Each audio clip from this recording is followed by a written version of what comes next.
play, goes deep. Art Monk. Touchdown. Art Monk got it done for Theismann. Theismann got the ball there. The 3 o'clock hour is sponsored by Waco Custom Marketplace. Meats, sweets, Texas treats, and a cut above the rest. 425 Lake Air Drive, Waco. Thomas hit as he takes the hand off the ball, and here comes the Cowboys. Under the 20-yard line, in the clear to 15, down to the 10, down to the 5, and in for the count goes James Washington. Here's David Smoke, Paul Catalina, and Craig Smoke. Man, what's some heavy metal Yeah, I brought it today. music in the background. He's Paul Catalina, Craig Smoke. Good afternoon, Craig. Good afternoon here on episode 7. So you got right to it today, week 6, episode 27. Deontay Epps, still, I think, a little groggy from the birthday. Still recovering a little bit. Yeah, he's here. So he can't even argue. Yeah.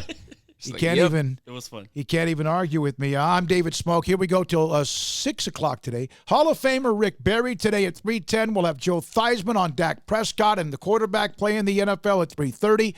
James Washington, not from what was Oklahoma State and now in the NFL, but former Cowboys defensive back. He's now part of the NFL alumni group. He will join us at 4 o'clock today. John Machota, he'll join us today at 5. And Ryan Blagg, who's the assistant men's golf coach at Baylor, is now the head coach at Louisville. He'll join us today at 4:45. So Georgia, Craig brought a couple of these. Paul, you brought a couple of these. Last night I printed a couple of things. Deontay has some stuff too. The Georgia football high schools are providing a roadmap to starting their season. Practices begin July 6th, 2 hours in helmets. Teams compete 2 scrimmages between August the 6th and August the 15th. The season would begin August the 21st.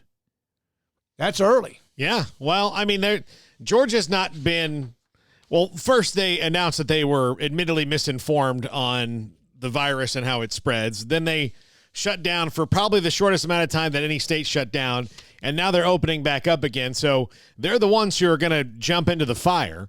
So they're at least setting a roadmap. And again, you have to be prepared for any of this to just end at any moment. Yeah, you do. And, the thing is we're seeing quite the difference in our country right now with the states that are, kind of on the forefront of opening back up, and those like California who are being a bit more cautious with their reopening plans. But I did see, I think it was Stuart Mandel just a little while ago.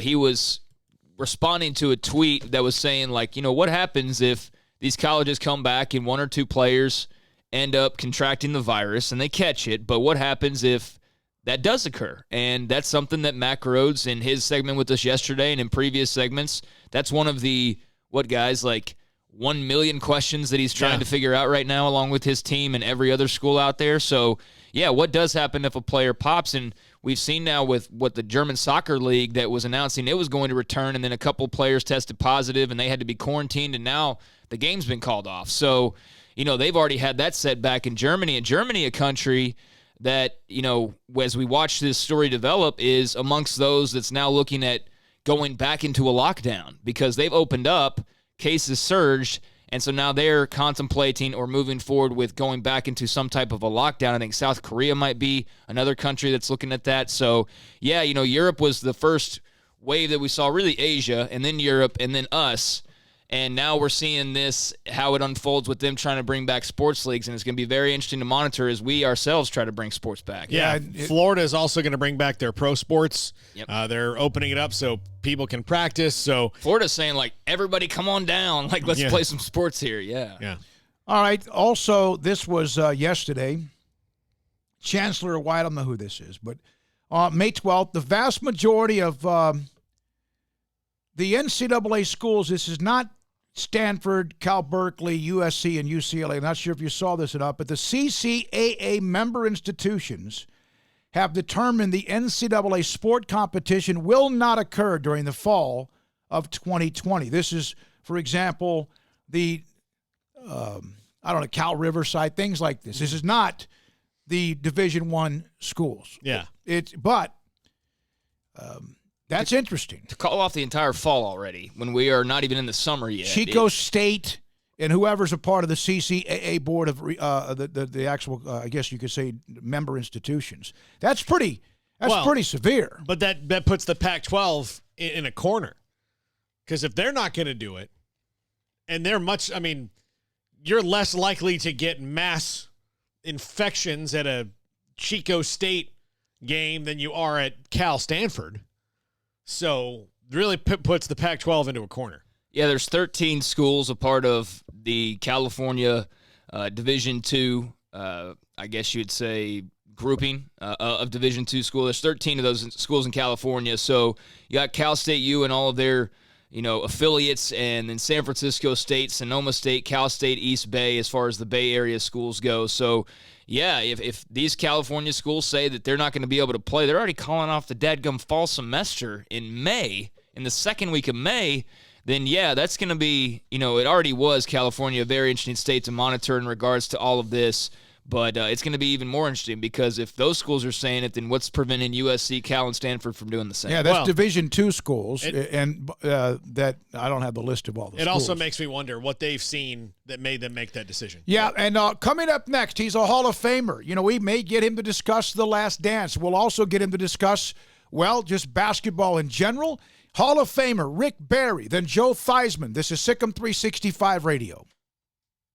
Richard Carr, Buick GMC Cadillac, well over 20 years of serving Central Texas. And as we've been doing this show now over the last 5 weeks, so I've been talking about Richard Carr, Buick GMC Cadillac. Glad to have them a part of this show and glad to be able to spread their message of keeping it local and being there for you locally. Right now, a local dealership that cares about Waco, Baylor, and your station, but also has a lot of cars to offer for you, from the Buick Encores, the perfect crossover SUV with a quiet ride and roomy interior. They're packed with safety features and the latest technology, and right now, all 2020 Buick Encores are in stock, 0% for 84 months for qualified buyers, plus $1,250 in savings, or you can save $6,000 and drive off in a Buick Encore for only $19,900. If you want the ultimate luxury, style, and power in a new SUV, well, don't settle. Drive the Cadillac XT4, the XT5, or the 7-passenger Cadillac XT6. Experience the thrill of owning the Cadillac XT4 right now for only $35,900 at Richard Carr Cadillac. Richard Carr Motors are the people you can count on. A local family dealer run by Baylor Bear alumni. They want the chance to earn your business. So stop by the daily disinfected showroom and see their safety-focused staff. Or if you're a little bit nervous about going out in public still because of virus, they will bring the test drive to your home. Your comfort and safety is Richard Carr's first priority. Find them at richardcar.com or at Highway 6, the Imperial Exit. Live crawfish is back. The 30-pound bags of live crawfish, as delicious as you could imagine, back at Waco Custom Marketplace at 425 Lake Air Drive in Waco. $3 a pound, 30-pound live crawfish bags are available. You order by Thursday at noon. You can pick up your customized order anytime on Friday afternoon until 6 p.m. And the drive-thru now open at Waco Custom Marketplace Monday through Friday from 10 a.m. to 6 p.m.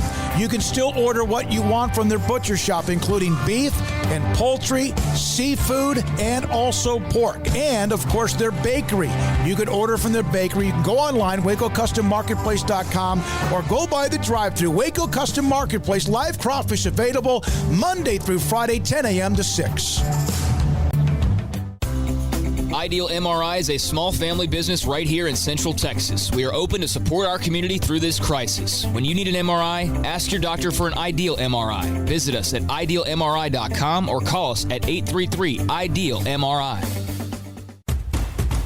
Hey, this is Bryce Petty, former starting quarterback and two-time Big 12 champion, and I know firsthand the importance of being in top shape both on and off the field. So listen up, men. If you're feeling beat down day in and day out and looking for that high-performance edge that separates the men from the boys, then look no further than the Petty Clinic Low T in Waco. Petty Clinic is a comprehensive men's healthcare clinic with an atmosphere catering to men. Board-certified Dr. Kent Petty has a special interest in offering the highest quality medical care to men of all ages. Some of the services offered include screening screening and treatment for low testosterone or thyroid, infertility, high blood pressure, diabetes, high cholesterol, sleep apnea, while offering comprehensive wellness exams and complete men's health lab panels. High performance men, remember, it's not just a Petty thing. This is Bryce Petty, encouraging you to reach out and Google search Petty Clinic Low T or go to pettycliniclowt.com and get your complimentary lab screening today. Our communities are facing unprecedented times. At Boozer's Jewelers, we care about you and your family. If you're like me, your home has unwanted or unused jewelry lying around. They can have value, and that means we can turn that jewelry into instant cash. This is a great way to get the most value from your unwanted jewelry. At Boozer's Jewelers, we buy all kinds of unused jewelry. So give us a call and let us give you peace of mind and cash for your unwanted or unused jewelry. It takes time to reach goals. It's a truth that applies to more than sports. It goes for your financial goals as well. You work hard for your money, and you deserve an investment strategy that lines up with your game plan. And Tom Albers, your Edward Jones financial advisor, can help. If your financial investments aren't putting forth the effort you desire, stop by today for a financial review. Tom Albers, 4301 Lakeshore Drive, 254-776-7605. Edward Jones, member SIPC. This is SicEm365 Radio. Deflected ball picked up by Ray Berry alone to the basket. A tremendous move away from the ball when Berry's man jumped off. The SicEm365 Radio Live Guest VIP Hotline is sponsored by Stonewood Dental. We are all in this together. By the way, Ideal MRI, our title sponsor, the 3 o'clock hours, Waco Custom Marketplace, their drive-thru open until 6 o'clock tonight, Monday through Friday, 10 a.m. to 6. And also the Riverbend Liquor and Wine text line. And this is what we always want to offer to you. This doesn't mean we can always get to it or ask it, but if you have a question for any guest we ever have, you can reach us in a couple of different ways. You can go to the Riverbend Liquor and Wine text line, 254-339-1122. You can get on the chat room, brought to you by Willis Law Firm. Heard from David Willis last night. That's at SicEm365.com in the premium section. Also, you can tweet it at Craig Smoke, at Paul Catalina, at David Smoke, and then at Deontay 2 steps for 4 steps. DF's right steps. DF's. I got that right? Yep. Perfect. There we go. DF's right steps. Yeah. Rick Berry momentarily. So Craig also had this one today. This is not a Rick Berry thing, but the number 1 and 2 or whatever highest or most jersey sales in the NFL. And Tua is number 1. In fact, he has the top 2 jerseys, including more than anything Brady's done with Tampa Bay. And there's like 9 different Buccaneers jerseys now. They're smart. And or even Joe Burrow. Yeah, the Bucs just debuted new uniforms. Yeah, so Tua, I think, has got the aqua and the white colored jerseys, obviously the home and away, and those are 2 of the hottest selling jerseys right now. These are post-draft numbers, so it's been like the last month since the draft occurred and what sales have come out. So Tua definitely feeling the love already as a Miami Dolphin, but then what's interesting about it is just all of the hoopla over Tom Brady, because I believe in that article it states that while Tua has the top-selling jerseys, it's Tom Brady who has like the 3rd, 4th, 5th, and 6th highest-selling jerseys because of all the Bucs alternates. So, yeah, they're scooping up the Tom and Tua jerseys down there in the Sunshine Think State. about that. Tampa Bay. And then Gronkowski, 7. He's in there. Yeah, 7. Burrow, 2nd among rookies. Tua, of course, is in front of him. And then after that, yes, CeeDee Lamb jumped up to 14, just the value of wearing a Cowboys jersey. Well, Cowboys 88 jersey. Chase Young, 24th. Jalen Hurts, 30th. And Jordan Love, all these are rookies at 32. But think about this. Tampa Bay, which is always, even when they had those teams with Tony Dungy or John Gruden, the Super Bowl, they've always just, I've always liked them because I have family there. But Tampa Bay has these high 3, 4, 5, 6, and 7th highest or most selling jerseys right now in the NFL. Well, and you think about if you think about the 5 biggest players in Tampa Bay history, none of them were big, probably jersey, like Leroy Selman. We could say that with our eyes closed or ears closed. I mean, they've named highways after him in Tampa. But Derek Brooks, John Lynch, Rondé Barber, all on defense, and Allstott. Warren Sapp. Yeah, Mike Allstott. Allstott. So that's 6 guys, but none of those would have been huge numbers jersey sales. They won the Super Bowl with Brad Johnson. Doug Williams is probably the most popular quarterback they've ever had. Mm-hmm. And he was he initially started in the USFL. Yeah. Well, and it was like 30 years ago, at this point as well. So yeah, they've never seen anything as at quarterback. No. Like Tom Brady, obviously. I hope he plays well. I hope he does. I mean, that's the thing is he's got to play well and he's got to prove that he can do it outside of New England. Now, I think having Gronk there with him helps tremendously. And, I mean, quite frankly, if you look at their roster, they have some pretty good pieces around him now post-draft. So, as long as their defense is good enough, I think the offense will be fine. But, it is going to be different. He has been in the Belichick system his entire career, and there is something to be said for that. I think there's something to be said for how cool, calm, and collected Bill Belichick seems to be over the fact that Brady's gone and Jarrett Stidham's now his starter. He doesn't seem to be plussed by it at all.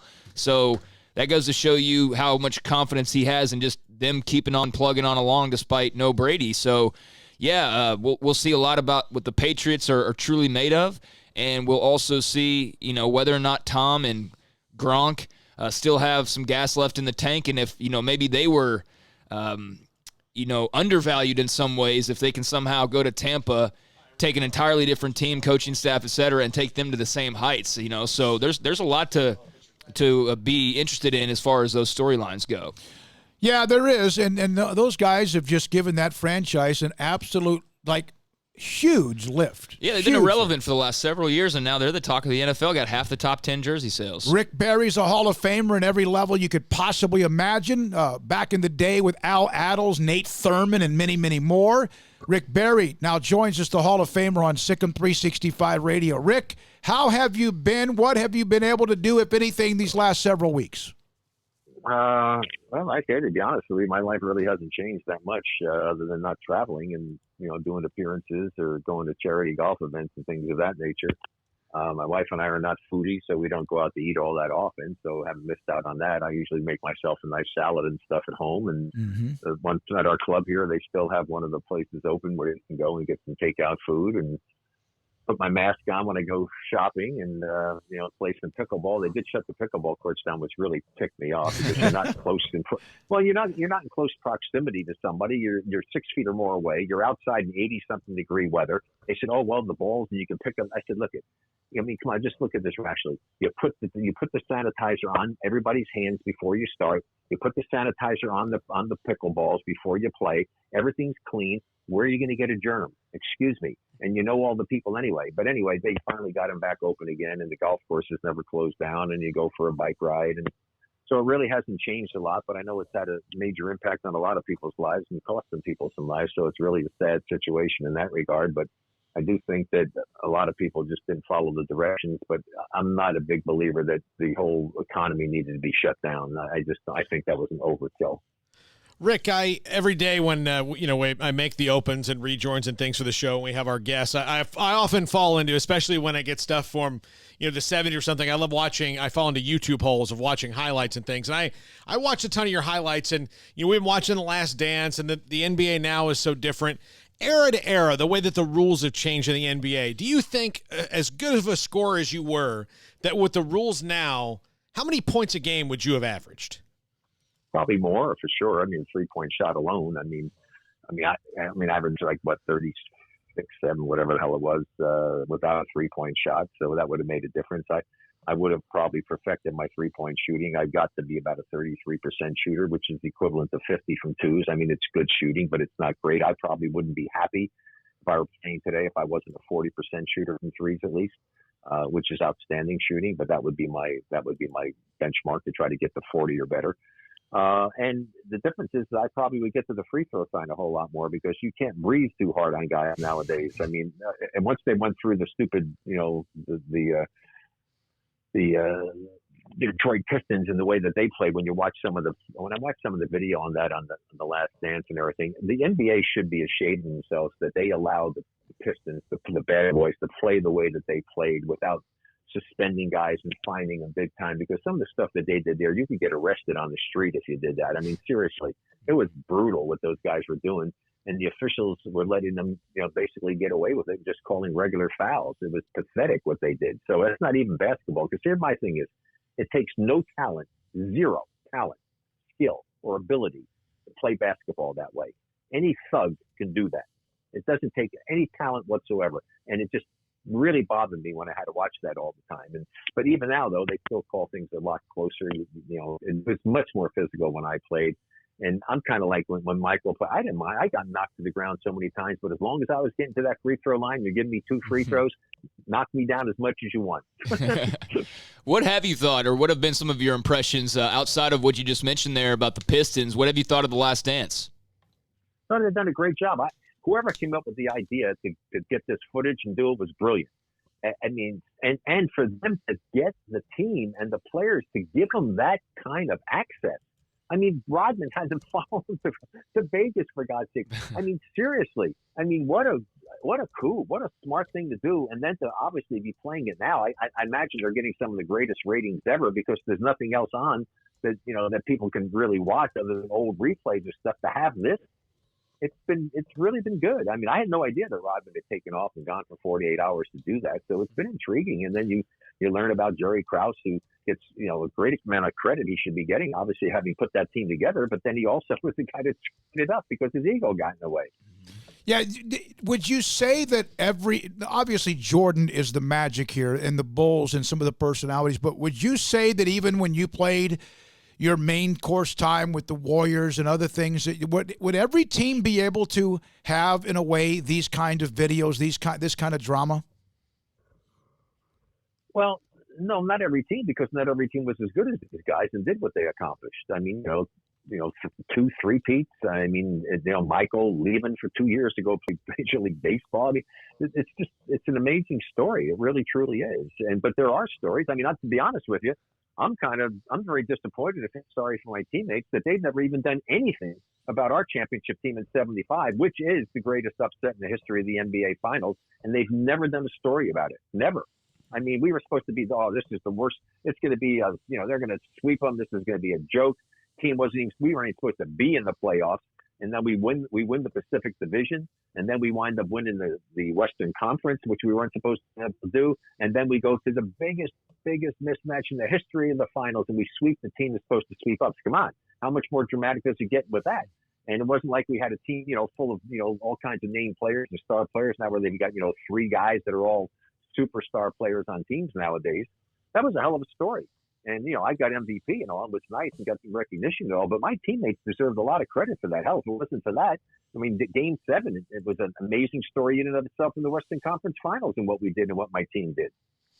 Yeah, well, that sounds like a 30 for 30 I would watch on the, absolutely. I wouldn't even wait for the DVR. I would just watch it live, Rick. With the team like that is doubted every step of the way, how much was that fuel or how much did you even hear it?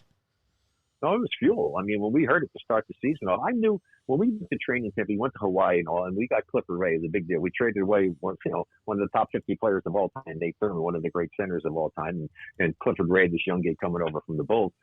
And so nobody thought we were going to do anything, but there was something special. Clifford was the most important element of our team, Clifford Ray. I mean, he was really the hub, not me. He was the hub. I was an important spoke of it. So was Jamal, Keith Wilkes at the time, and Phil Smith, 2 rookies, which is unusual to have 2 rookies perform at that level.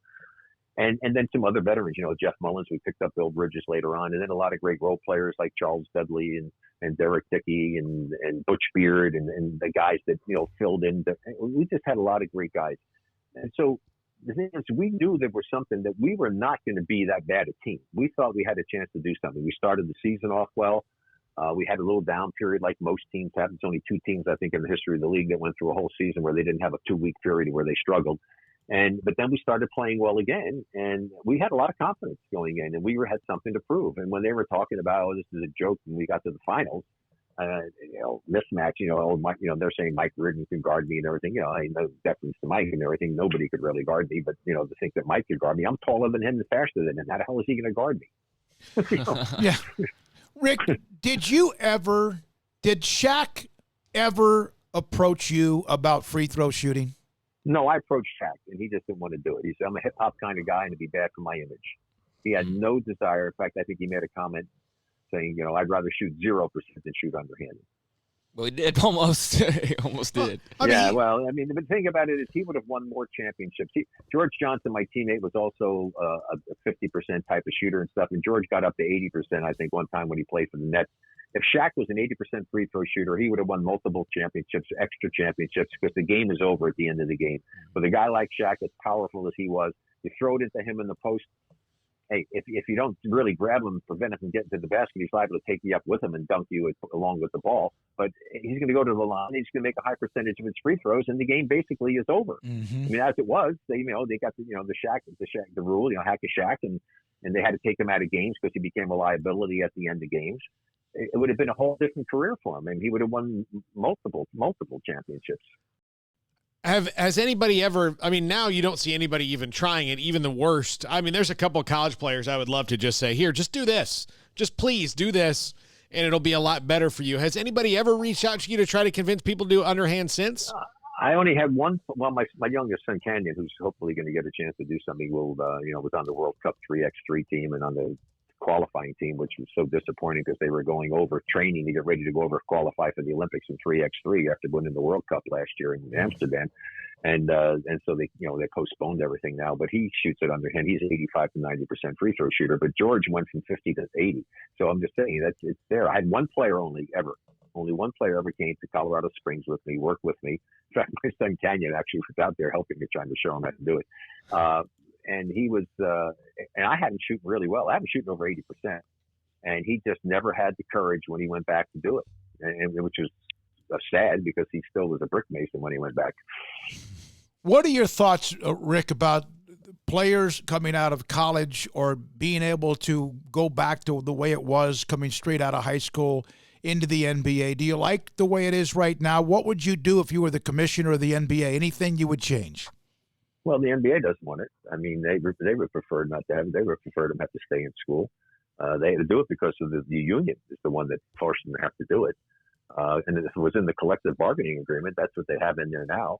But most of them aren't ready. The majority of guys that aren't ready to come out at an early age to come and play in the NBA, they're not physically, physically some guys are. You have, the LeBron James and the Zions of the world, but there's few and far between. But most of them they're not mentally and emotionally and physically ready to play at that level. So I think it's unfortunate, but that's kind of the way it is. I would like to see it back the way it was. I mean, after your high school graduates, you have 4 years, go to college, spend your 4 years there, go train, get ready to go, and come play in the NBA. And if I were the NBA players, and if I were talking about, I would have that in the collective bargaining. Just think about this thing logically. Okay, you have a certain number of players that are going to get contracts, right? And you're a veteran, you're doing it. Why in the hell do you want to have more players coming out early and have these young kids coming, and giving them guaranteed contracts? I didn't get a guaranteed contract when I came out as a rookie. What the hell are you giving a guaranteed contract to a kid you don't even know if he's going to be able to make it in the league? Mm-hmm. And he gets a guaranteed contract to play. At least they came to their senses and they stopped giving out $50, $60, $70 million contracts, and they put a salary cap on it for the rookies coming in. But why in the world should a rookie get it? Like even now in the CBA and the the G League, they're bringing these kids in and give them $100,000 when the higher paid guy, the two-way guys, only get $75,000. They got a kid coming out of high school that's going to get $125,000 to play in the G League. If I'm the G League players, I tell them I'm going to strike. What the hell is that? How do you give $125,000 to a kid coming out of high school that you don't even know if he's good enough to play? Yeah, so I think the guys are out of their mind. If I was the players, I'd say no. Let's put it in the same way. 4 years. Go to school for 4 years or at least 3 years. I mean, it's insane that they're letting these guys come out and going along with this in the collective bargaining agreement and having guaranteed contracts. Come on, the players can do that in collective bargaining and it would stick because if both sides agree to it, that's the way it's going to be. No, you don't get a guaranteed contract. You get a little small signing bonus maybe if you're a first round pick, but you don't get a guaranteed contract. I had to make the team. I was the second player picked in the draft. Love it. Great points. Rick, thank you so much for your time today. We appreciate you jumping on with us. Stay safe and enjoy. Thank you. Thank you. Bye-bye. Rick Barry, Hall of Famer, always opinionated. Also a guy that 1975, the Warriors beat a 60-22 Washington, I guess it's been Baltimore Bullets team that tied for first with Boston at 60-22 back, of course, when the NBA was dominated most every year by the Celtics. And we got to get him back on at some point, I think, when the NBA resumes, because I did have some more questions I wanted to ask him, but I know we got a pretty good guest coming up, too. Coming up next, yes, on Dak and the Cowboys and quarterback play, Joe Theismann on SicEm365 Radio. Alan Samuels presents the return of 0%. It's back. 0% for 72 and no payments for up to 120 days. Choose your car, truck, or SUV and get 0% financing with no payments for 120 days through Chrysler Capital. New Rams, new Jeeps, and new Dodge SUVs and minivans. Shop safely at our dealership. Shop and buy online, and we deliver test drives to you. Your friend in the car business. Alan Samuels Dodge, Chrysler, Jeep, Ram, Fiat. Let Camille Johnson Realtors guide you seamlessly through the process of buying your dream home or selling your current one. Commercial, farm and ranch, or residential, Camille Johnson Realtors can smoothly and successfully lead you through any transaction with a team of 24 experienced agents who are excited about serving you. Camille Johnson Realtors services the entire greater Waco area. If you're in the market to buy or sell, contact Camille Johnson Realtors, 104 Midway Center in Woodway, or find them online at www.camillejohnson.com. Camille Johnson Realtors, elegant, charming, warm. Welcome home. Texas board-certified personal injury trial lawyer and Baylor alum David Willis and Baylor alum Parker Willis are ready to help if you or a loved one has been wrongfully injured in an auto accident, SUV rollover, industrial accident, 18-wheeler crash, or were seriously injured by a defective product or recall drug. Call them for a confidential and free case consultation at 1-800-GOT-HURT or visit them at texastriallawyer.com. Principal office located in Houston, Texas. Do you love Friday Night Lights? Would you like to have a bigger role than just watching the action to ensure the games are played fairly and safely? The Waco football chapter of the Texas Association of Sports Officials, or TASO, can make that happen. The 2020 Texas high school football season is right around the corner, and we need you to be a part of it. There's a shortage of officials across the state in all sports, and you can help.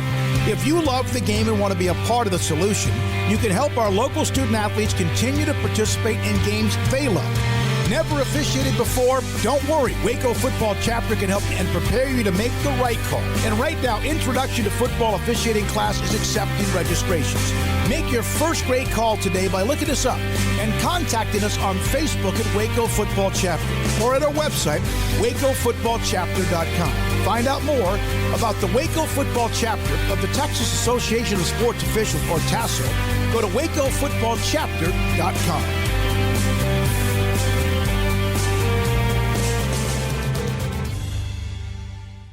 The 3 o'clock hour is sponsored by Waco Custom Marketplace. Meats, sweets, Texas treats, and a cut above the rest. 425 Lake Air Drive, Waco.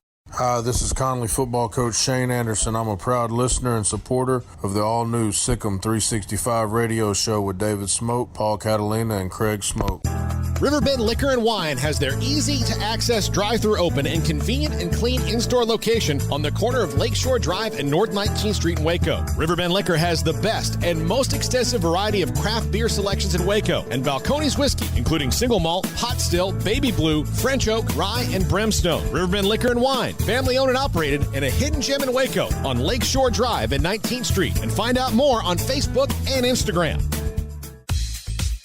Southwest Sports Medicine and Orthopedics, team physician of Baylor Athletics. Our doctors specialize in the diagnosis and treatment of any and all sports-related injuries, celebrating over a decade of service in Central Texas. Our doctors are equipped to handle a wide range of issues, whether it's your foot or ankle, orthopedic spine care, your hand or wrist, knee and shoulder pain, or if you're in need of our arthritis or total joint clinic. Trust the doctors that Baylor trusts. Southwest Sports Medicine and Orthopedics. Our goal is to get you back in the game. This is SicEm365 Radio. Joe Theismann, ever the scrambler, picks up a first down. Now a play-action pass. Theismann to Tom Gatewood, running a cross pattern, something Texas will see much more of very shortly. Here's David Smoke, Paul Catalina, and Craig Smoke. Man, I thought you might have a highlight of the Redskins winning the Super Bowl against Miami. The thing is, most of them were they didn't say Joe's name. They like a lot, like it was John Riggins. Yeah. I mean, Joe handed him the ball, but hey, there's a touchdown throw. Yeah. Joe, is that Lindsey Nelson? The voice of Lindsey Nelson? Was that? I don't know if you could hear it clearly enough. Was that Lindsey? Yeah. I believe it was. I mean, by the way, hi guys. I hope you're all staying safe, and everybody listening out there is staying safe and doing well. So we, pray that we can keep this thing under wraps and get back to what will wind up being a new normal for us. But at least we'll be able to get on with life as we might have known it before. So what are your as far as Lindsey Nelson, I'm sorry. Yeah. No, I was just going to say Lindsey did.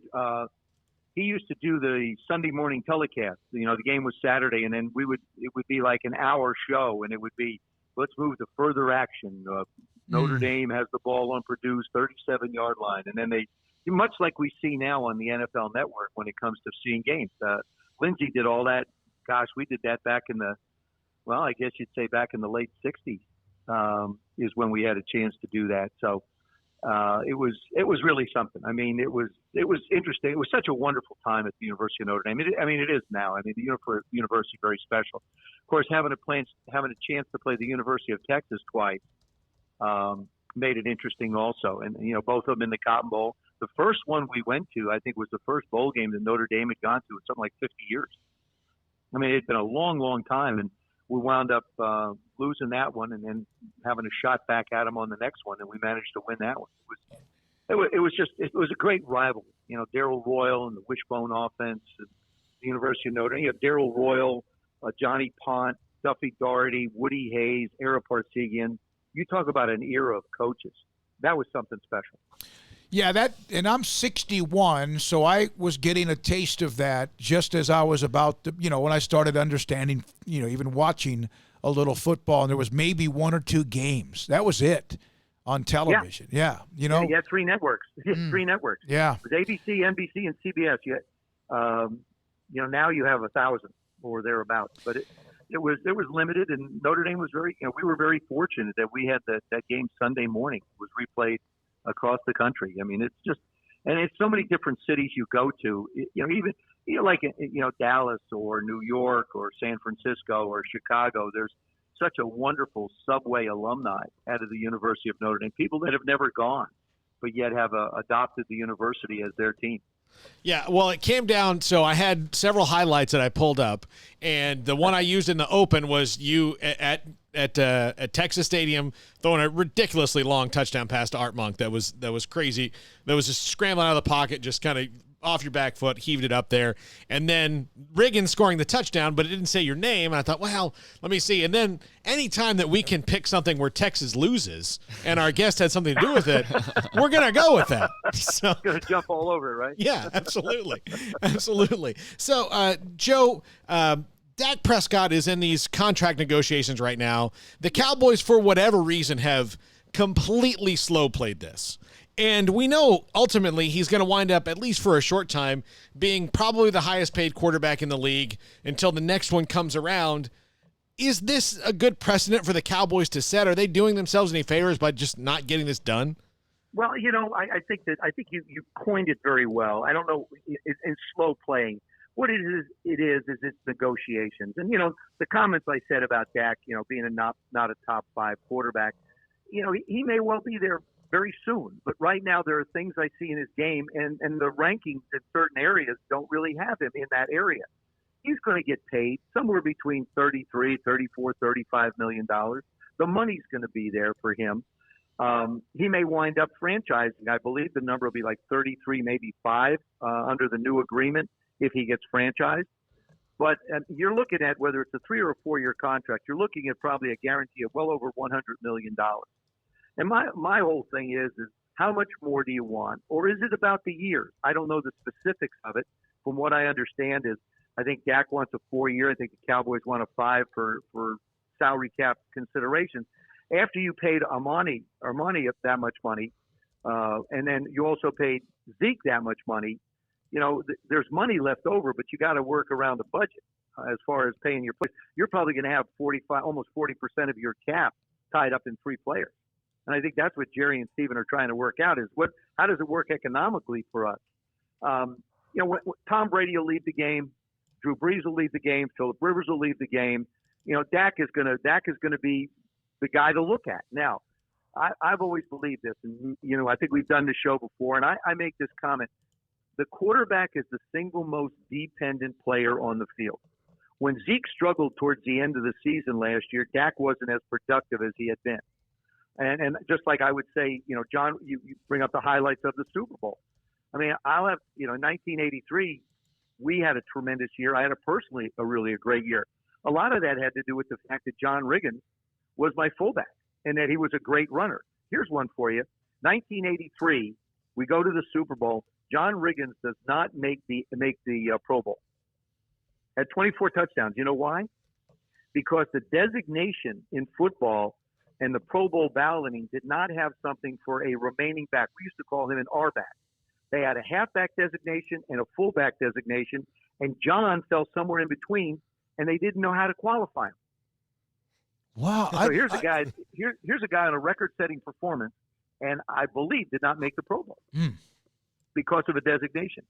But it's going to be interesting. The Cowboys are putting together a heck of a team, and plus, I said this before too: is Jerry has a backup now in Andy Dalton, like he has never had. I can't recall a number 2 quarterback in Dallas that has the qualifications of an Andy Dalton, who I believe is. I thought New England would sign him, to be honest with you, but he winds up in a heck of a football situation down in Dallas.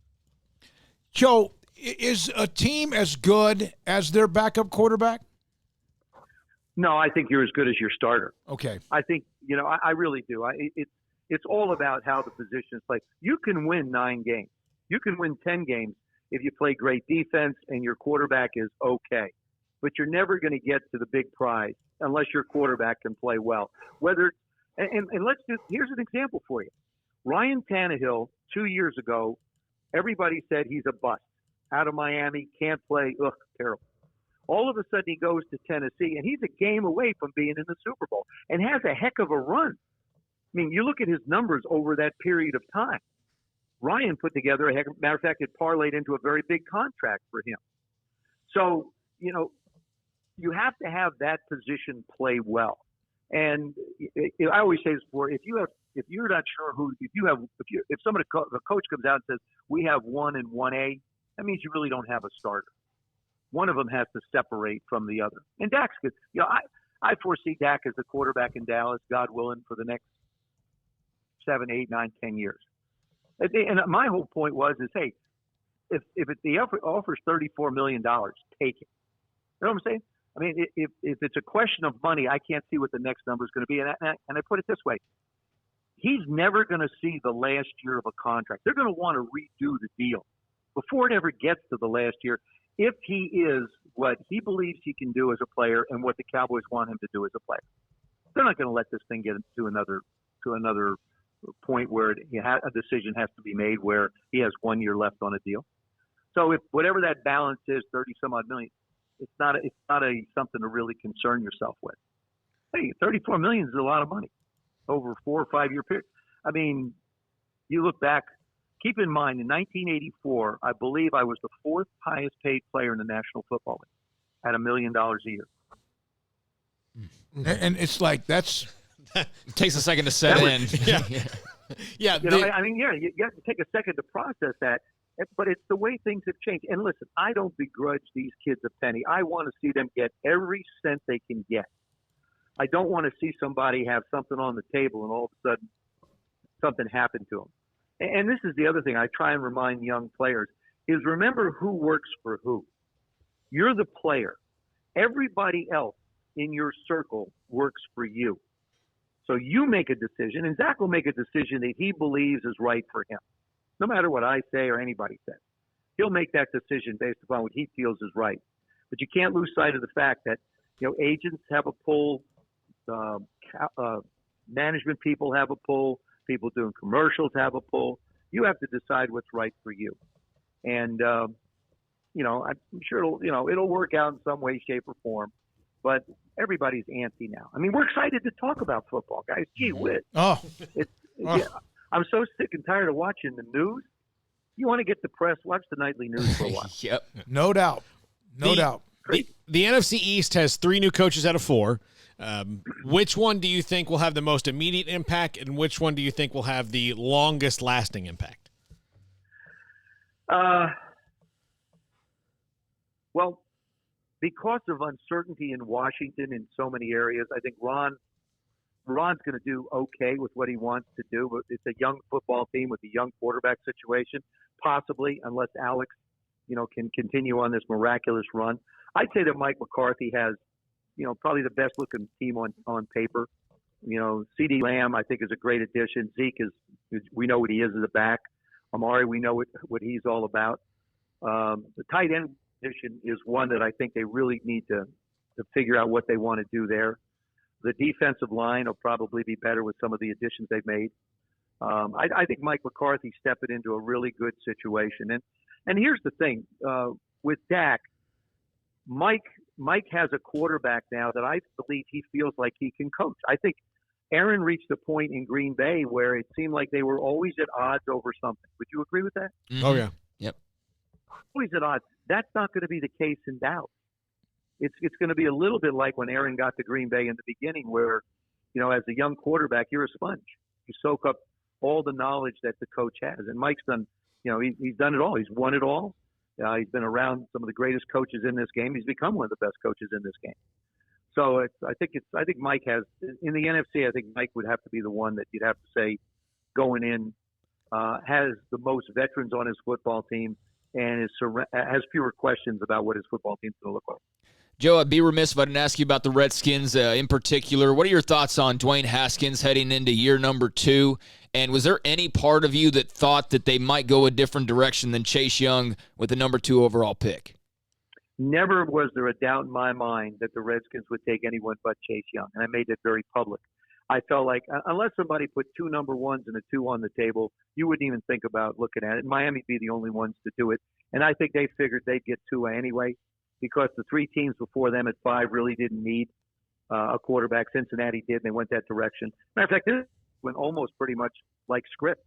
A lot of times you see all the prognosticators making decisions, then all of a sudden you get the late deal. The biggest surprise in this whole thing was the Green Bay Packers trading up 4 spots for Jordan Love, which I know didn't make Aaron happy at all. But as far as the Redskins go, Chase Young fits in perfectly because Jack Del Rio has taken over as the defensive coordinator, and he runs a 4-3 defense. Chase is the perfect 4-3 end. I mean, it was if the Redskins, we hadn't taken him, I'd have been much more shocked.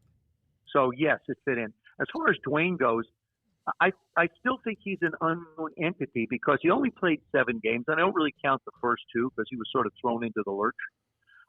And he proved his toughness. He's smart. He learned things. He processes the offense very well. And this is an offense. This is a Norv Turner type of an offense because Scott Turner is the offensive coordinator.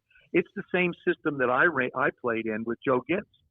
It's a numbering system versus a lot of verbiage and categorical memorization. So it's a system that I think will be easily picked up. He'll have no problem with that. And, Kyle Allen comes in from Carolina. He's been in the system now, and with very little training camp or any work on the field, he'll be comfortable with it. Alex, again, has been around stuff. He knows. Now, to me, in Washington at the quarterback position, Alex Smith becomes sort of the wild card. Mm-hmm. If he can come back, and it took me 2 years to be able to really plant, move, and have confidence back in my leg. As it is now, he's getting closer, it looks like. So we won't know who gets on the field. But I like everything about Dwayne. Now it's just a question of playing some football games where you can really assess more about what he's all about. Yeah, Alex Smith would be a miracle, right? I mean, that darn near. That was hard for me to watch, and I know that you're connected to that as because of the history. But Joe, I'm squeamish, and that was hard. But I it's not because it was a train wreck to watch it. I had to watch the ending. And, of course, we haven't seen the ending, but it's amazing to where they might be. You beat Don Shula and Miami. He just recently passed away. You guys had that team. Riggins had the big run. Of course, you made the play on Kim Bocamper, but also threw a couple of touchdown passes. Your thoughts about the legacy of Don Shula? I think when you talk about Don Shula, the words icon, great, legacy all come to mind. People don't realize I was drafted by the Miami Dolphins. I was drafted by Don Shula in 1971. I chose to go to Canada for 3 years because we ran into a contract problem of which Don was unaware of. That's a story unto itself. But I have very few regrets in my life. I'm a guy that looks through a windshield, not in a rearview mirror, because I can't change what happened yesterday. But Coach Shula would have been someone I would have, I think, liked to play for. As a matter of fact, here's how ironic life is. When I didn't sign with the Miami Dolphins in 71, he went and got Earl Morrall from the Baltimore Colts. It turns out Earl Morrall, in the undefeated season of 1972, started 9 games for the Miami Dolphins, 9 of the 14 games, because Bob Greasy was hurt. Earl Morrall started. So in a roundabout way, by me not going to Miami, they were able to get Earl, and Earl helped them to an undefeated season. So for all those Miami Dolphin fans out there, you're welcome. Yeah, you should get to sip the champagne with them. Yeah, you should. It's kind of like he loses. It's like a player who's traded in the middle. You know, you should people get. ask me all the time, man, what would it have been like? He said, they went to the Super Bowl a couple times when you were away in Canada. Hey, good for them. I mean, it's like the stock market. If you buy a stock and it goes up to a point, you sell it, it keeps going up more points. Good for the people that are still in. Take the joy of what you've done and congratulate other people if they've moved on from there. And then, that 72 Dolphin team was unbelievable. I mean, we've seen, the Pats went 18-0 into the Super Bowl. So it's not like a regular season hasn't been an undefeated season. It's just that they never finished it off. Joe, have you seen all? I'm sure you know it, but was it spooky to you, the coincidences between you and Alex Smith, like almost straight down the line of everything? Unbelievable. Eerie. And what's really eerie, but there's one other thing to it I'll share with you at the end, but the night, the place on the field, score of the game, the both defensive people that took us out, 3 times defensive players of the year, both our left tackles were out, and I have a nephew named Alex Smith. On top of everything else. Are you kidding me? Wow. I'm telling you something. Somebody sent me that comparison. I was aware of most of it, but it's like, holy mackerel. When you get to the same spot on the field, 39-yard line, the score of the game is the same. Both our left tackles, our starting Pro Bowl tackles, were out. Both of the players, 3 times defensive players of the year. And that's really where it sort of ends. And because I was very fortunate. I didn't have to deal with infection like Alex had to do and has had to do. I didn't have to go through that process that he went through. There was the rehabilitation of my leg, and I did have an open compound fracture. And they kept me in the hospital quite a bit longer than I anticipated to try and make sure the infection was under control. And it turned out that way for me, God bless it. Joe, And in Alex's case, it just got, thank God he's alive. Thank God he kept his leg. Are the Redskins ever going to be able to put it together? Is it a franchise that's run poorly or a franchise that's jinxed? I don't think either one of those is the way to describe it. I think there's been a lot of change, and I don't think you can, if there's a lot of change in football, you never get a chance to establish a principle or a concept or a culture with constant change. At the quarterback position, I believe I've been gone 35 years. In those 35 years, they've had 37 different starting quarterbacks. Jeez. I think you've had 10 or 14 different coaches. There's so much that's happened on the field from an inconsistent standpoint that it's difficult to say that it has a chance. I believe the foundation is being built now. Over the last couple of years, we've drafted a lot of young people. Guys that we've drafted over the last 2-3 years are actually on this roster. So it's a fairly young football team. But again, it circles around to one position. What's going to happen at the quarterback position? How effective will that quarterback position be? And that's something in this uncertain times we really don't know. This is where, you want to have, quote unquote, a level playing field in football. But the Cowboys have Dak. The Eagles have Carson. Daniel Jones is a year in, just like Dwayne Haskins in New York and Washington, respectively. Green Bay has Aaron. Tom is now down in Tampa Bay, but he got Gronk, so they run their own game. down there a little bit to a degree under Bruce's system. So the teams that have the more veteran teams, I think, will do well early. Those that, if we have a season, which I believe we will, those that have so much newness to them, all the 6 new head coaches that have to teach things through Zoom, have a bit more of a challenge coming out of the block. I think, Smokey, we'd be remiss if we didn't ask Joe Theismann if he has a Ricky Thompson story for us. Ricky was my roommate. Are you kidding me? We're playing this. I'll tell you what. We're playing the Rams one day, and I was a stickler in 2-minute drill. Right. Mm-hmm.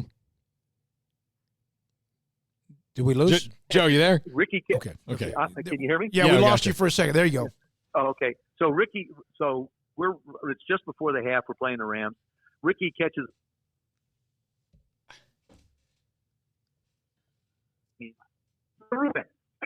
It's like you can say what you want, right? Ricky, for crying out loud, you know you got to get out of bounds. Gee, I'm trying to save timeouts. I'm just railing on him. He looks at me, and goes, "I don't want to be your roommate anymore." Oh my God, Joe! I can hear him saying it. Him saying it. And he sat and he listened, and he looked at me. He looked at me with that little sheepish look, like, "I don't want to be your roommate." Oh my goodness! Hey Joe, thank you. Of course he was, but anyway. Yeah. Thank you so much for jumping on. Yes, sir. Too, I have a book coming out called How to Be a Champion Every Day. It comes out June 16th, about a month from now. It can be pre-ordered on Amazon and at bookstores, local bookstores. But it really parallels the relationship, the similarities between the world of sports, the world of business, and our own lives. It's really a business book with a lot of football stories in it. And what's the name of it again? How to Be a Champion Every Day. Thank you so much, man, and we'll pop that out there again. And maybe after it releases, guys, if you don't mind, come on back again if football gets back to training camp. Thank you very much. Absolutely. Love to. Thank you. How to Be a Champion Every Day. Joe Theismann won it in 1982. They were better probably in 83. Lost to the Raiders 38-9. Marcus Allen and the Raiders went nuts and hammered what was a favored Redskins team.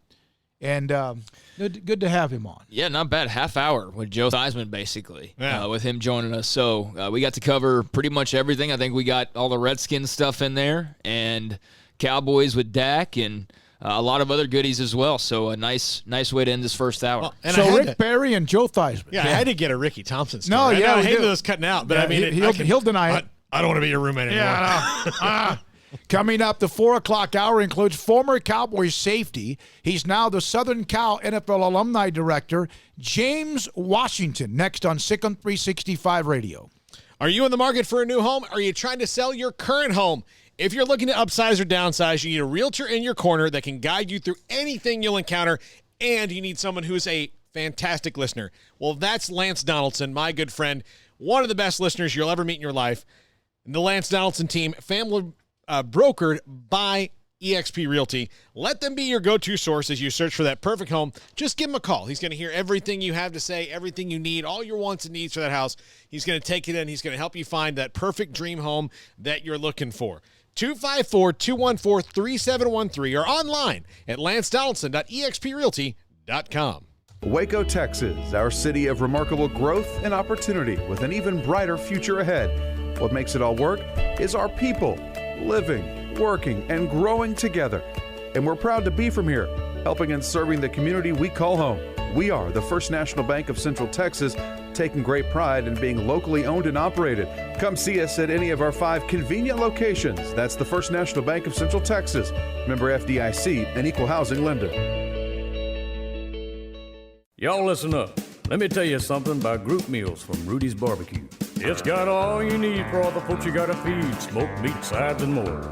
There's everything down to the tablecloth, just like the one that you see at the store. And a bridal shower, it's better than flowers. And a long distance meeting, it'll pass the hours. It'll feed all the cousins at a family function. It's better than potluck at a church luncheon. Next time you need to feed 10 or more, call and order a Rudy's group meal.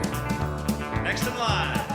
Hi, this is Tyler Holcomb, Athletic Director and Head Football Coach at Bishop Louis Riker, and you're listening to SicEm365 Radio with David Smoke, Paul Catalina, and Craig Smoke. This is Waco, and this is Boozer's Jewelers. When locals want luxurious jewelry and at a competitive price, they come here. This is Brad Boozer, He's the owner of Boozer's Jewelers. Boozer's is the premier wedding ring store. They specialize in loose diamonds and wedding rings. At Boozer's, they have 7 jewelry counters dedicated to wedding rings and diamonds only. They also specialize in heirloom jewelry, custom jewelry, watches, and much, much more. So what are you waiting for? Stop on in today and discover why the locals trust Boozer's for their jewelry.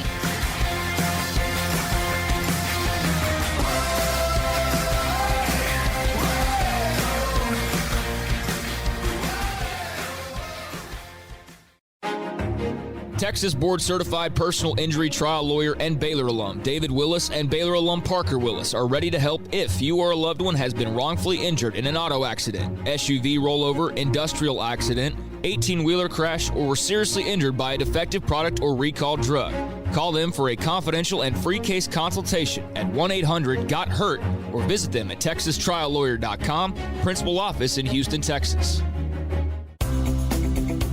At Ideal MRI, we feel blessed to be a part of the Waco community. We're a small family business right here in Central Texas. Our goal is to bring down the cost of healthcare while maintaining high quality. In today's world, the cost of healthcare has never been more important, and unfortunately, significant illnesses and injuries still occur. That's why Ideal MRI is open and here to serve you through the difficult time. We offer premium MRIs just like a hospital with state-of-the-art technology and specialists, but you'll pay less. Sometimes thousands of dollars less, whether you're using insurance or not. At Ideal MRI, we accept most insurance and there are no hidden costs. We even offer financing. Everything's included in the price, and more importantly, you'll not get a bill in the mail later on. So if you need an MRI, ask your doctor about Ideal MRI. You can schedule an appointment safely from home, online in minutes at idealmri.com, or give us a call, 833-IDEAL-MRI. And please remember to follow CDC guidelines and practice social distancing. Stay home, except for the essentials, and be safe, and together we'll get through this at idealmri.com. This is SicEm365 Radio. Intercepted. James Washington again. Where did he come from? And James Washington has a touchdown today. The fumble, recovered a fumble, made an interception. What more do you want? The 4 o'clock hour is sponsored by Boozer's Jewelers, the wedding ring store, specializing in custom jewelry and repair, all in-house. Here's David Smoke, Paul Catalina, and Craig Smoke. All right, here we go. First hour, Rick Barry, and then Joe Theismann, and then James Washington's going to go, why was he first? I thought you guys were in Texas. And James Washington, former Cowboy safety, now joins us. Also now the president of the NFL alumni in the Southern Cal chapter joins us on SicEm365 Radio. So, James, thank you very much for being a part of the show. That's the highlight with Brad Sham. What a moment that was, the Super Bowl and all the things you were able to do. You know, you go back and you look at memories, and the moments that you look at is when you're on the biggest stage, you're able to perform at the highest. And I had a great time that day. Had a wonderful time that day to walk away with another Super Bowl ring. And, you know, a lot of people talk about that team of the 90s, but the best thing that I remember about that team was the friendships and the quality time that we spent off the field more so than on the field. James, the Cowboys don't have safeties that create turnovers anymore. So anytime that Cowboy fans get to look at that highlight, they get excited. So you're not going to have me come on and bash the Cowboys. No, absolutely not. You just had Joe Theismann on. I got Joe Theismann stories myself. So, you know, you got to have playmakers. Mm-hmm. When I look at the Cowboys, I mean, they can talk about all the things that happen on offense. Until they get that secondary right, they're not going to be able to be successful in the playoffs. James Washington with us, SicEm365 Radio. Yeah, everyone wants to go back to how those dynasty teams were built. And obviously, there's a lot of discussion about Herschel Walker. You draft Aikman, that was a no-brainer. Then Michael was before that, then Emmett, and that fell in the Cowboys' lap. But, James, I'm always a believer. The Plan B free agency was just as important to the Cowboys building those teams as anything else. Would you agree with what Jay Novacek, James Washington, among others? Vincent Smith, I think the Plan B actually accelerated Jimmy's program. I mean, Jimmy Johnson was probably one of the best talent evaluators when he came to deciding to put the pieces together. And when I say put the pieces together, you have to put personalities together. He was not afraid to go out and get renegades, guys who had a little chip on their shoulder, guys who had locker room problems. He was never afraid to go out and get that guy. He sent me to go recruit Charles Haley. When Charles Haley came into town, my responsibility was to show Charles Haley a great time. So he knew how to put the right people in the locker room. And a lot of people think, wow, like those guys are crazy. But the thing that I most remembered is that we, as players, kept each other in check. We didn't need coaches to keep us in check. Some guys got a little bit out of hand at times, but when it was all said and done, no matter what you did on Monday through Saturday, make sure that you show up on Sunday and perform. We had Charles Haley on the show a couple weeks ago, and that's a person who's completely turned his life around. It was a fantastic interview to talk to him, and he's really fascinating to talk to. James, as sure as you know, but at that time, going to recruit him, were you nervous because he had the reputation? What was that like? Well, I mean, everybody kind of know about my personality too. So the fact is that Charles Haley loves playing dominoes. And what you need to do is the simple things. And me and Ronnie Lott was real good friends. And, and what Ronnie told me about Charles, and actually Ronnie Lott was the only person that can kind of manage Charles Haley when he was with the 49ers.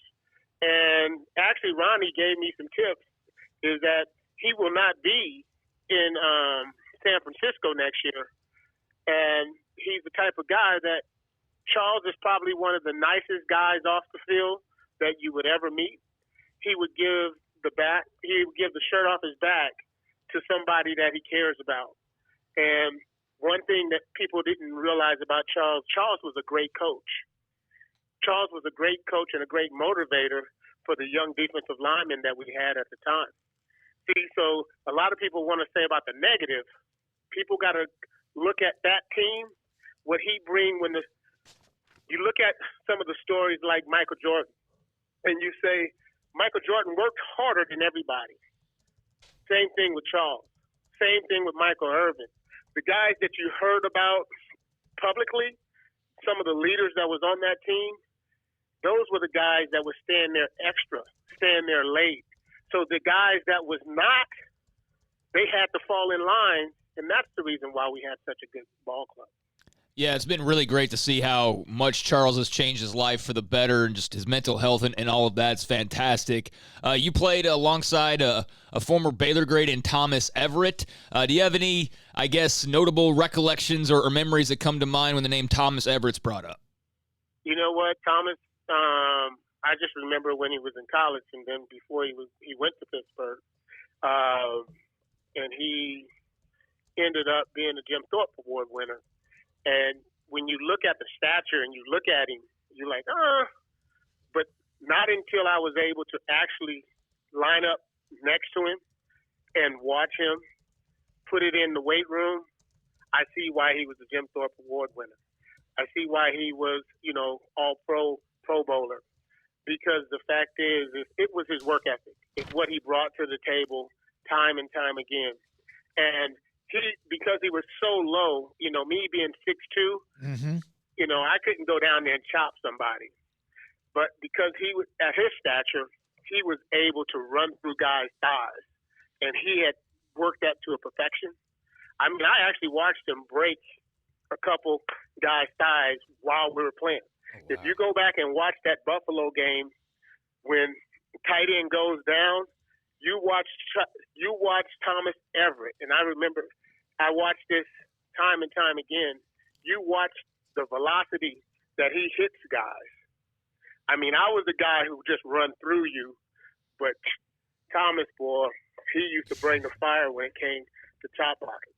And that where you were on that team as a safety, Thomas Everett, Ray Horton. I mean, this was, and some of the injuries that maybe led to others. In fact, young Darren Woodson. Yeah, I mean that was the young Darren Woodson that ended up being better than all of us. And I remember the day that he stepped on campus. It was so funny because I knew that they drafted him to replace me, and it's like you can do two things: you can accept it, or you can become what other guys did for me. You can become a great mentor to a kid, and when you look at a team that wants to win, it's okay to teach a guy like Darren Woodson everything that you know, except a couple things, because if you still want to get paid, you can't teach him all the tricks. And but being able to watch film with him and teach him how to watch film, teach him to understand the game and how to slow it down. And I knew once I saw him in practice, I knew that he would probably be one of the great ones. I mean, it was just obviously his work ethic. He was eager to learn. It wasn't about attitude, even though he knew that he came to replace me. He asked me one day, he said, "James, man, why are you helping me?" I said, "Man, because I want to win." Mm-hmm. First of all, his first year in the league, I was like, you're going to be good. You're not there yet because people think because you're drafted high, you're supposed to just step in. But the NFL, not for long, is there for a reason. You can be great in college, but you got to learn to be great in the pros. And what Darren was, he was a student of the game, and he was like a sponge around me and took up, me watching film. If I'm there at 6 o'clock in the morning, he was there at 6 o'clock in the morning. If we were there at 10 o'clock at night, he was there at 10 o'clock at night. And he wanted to be great, and that's why he's the all-time leading tackler for the Dallas Cowboys. James Washington, two-time Super Bowl champion, All-American at UCLA, with us on SicEm365 Radio. Paul?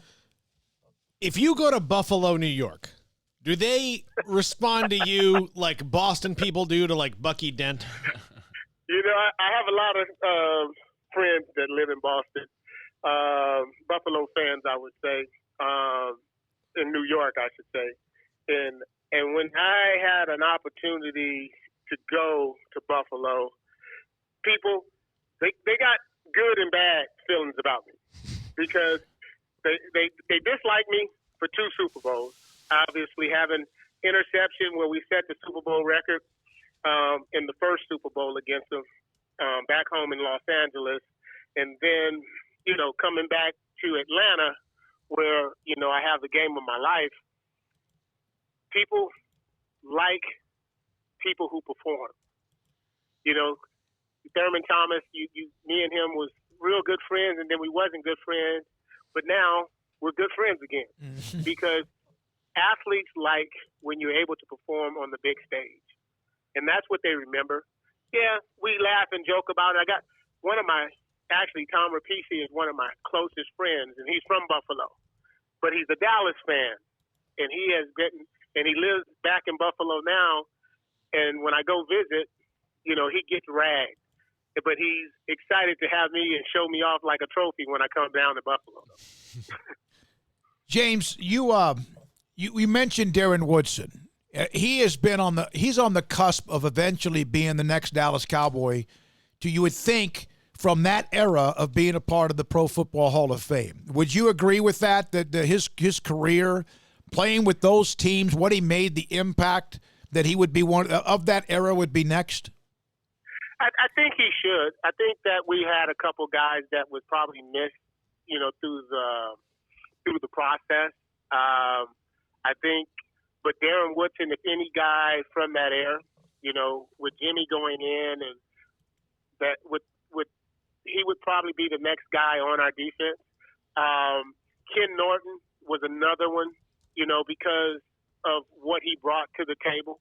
He was one of those great leaders that I think should have gotten some type of bid at some point. Ken Norton is the only guy who won 3 championships in a row, going to San Francisco. So the 2 guys that I think would probably be left off, but it's really the stat sometimes that plays in effect.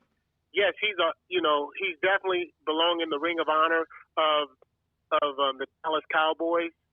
But then you have to say interceptions when you're a secondary guy. He's the all-time leading tackler in the history of the Dallas Cowboys. And Dallas does have a strong, rich history.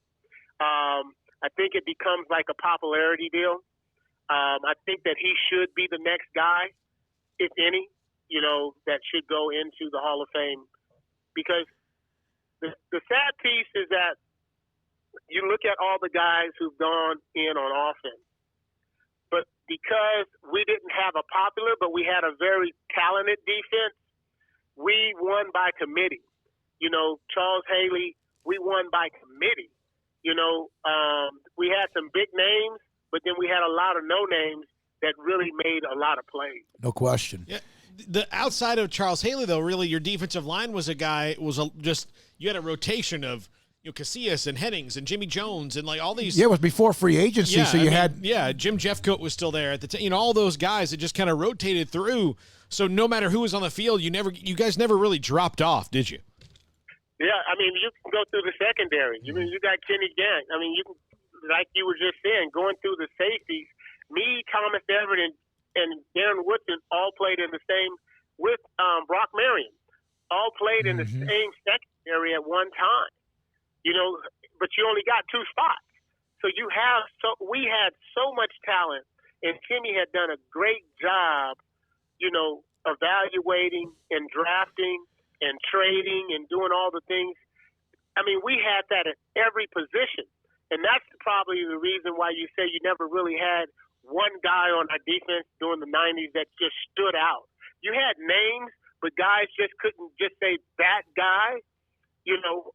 After I left, Dion came there, but he was already a big household name before he got there. But before that, you didn't have one guy. We won football games by committee. We won football games because the goal every, week in and week out is that one player make a big play. Now, if you can get that happening where you got 11 guys on the field, that's 11 big plays. And when you start at the beginning of the week, all you are requesting from that defense is to make 3 impact plays. But we had 11 guys that was out there. That was 11 guys that was there, but everybody was interchangeable, meaning that you would never know where I was a starting safety in the Super Bowl and didn't start most of the year, because that's how much, our defensive coordinator trusted each one of the guys that was in that meeting room. Yeah, you throw in Isaac Holt, you throw him, Kevin Smith, the great from A&M, and it's like, seriously, that's the team. That's why just the defensive linemen, Casillas, Haley, Hennings, Jeffcoat, Lett, Russell Maryland, Tony Tolbert, Jimmy Jones. It is ridiculous. Jimmy Jones, yeah. And they was rotating in. It was like next, and everybody was making plays though. And it was and then you go to the linebacking crew, the same situation. Yeah. Most of the time I started linebacker was out. Robert Jones was sitting out, Bill Bates to jump in. Mm-hmm. It was we just had, from top to bottom, we had a lot of talent that because we rotated in, it was no real superstar. Charles Haley was the face of our defense, but he brought a different attitude. He demanded, what he did on the field, he demanded it from everyone. So if you said that who was the name, what was the brand name, and who was the guy, it was Charles Haley. Charles Haley changed how we practice because he went hard every day, every practice, every moment. And people, the defensive line was not used to that. But it worked well with young guys like Leon Lett and Russell Maryland because they had the energy and they wanted to learn. And Charles Haley stay after practice and work with them. Jeffcoat as well. Don't let me take away from the knowledge that Jeffcoat paid in and the dividends that he gave to the young linemen as well. But between him and Charles Haley, these young linemen was coming along, and you saw it in games. you saw it. You know, everybody want to talk about the negative, you know, one play that Leon Lett made, and if that was a negative where he picked up a fumble and ran it back, okay, he knocked it out of his hand.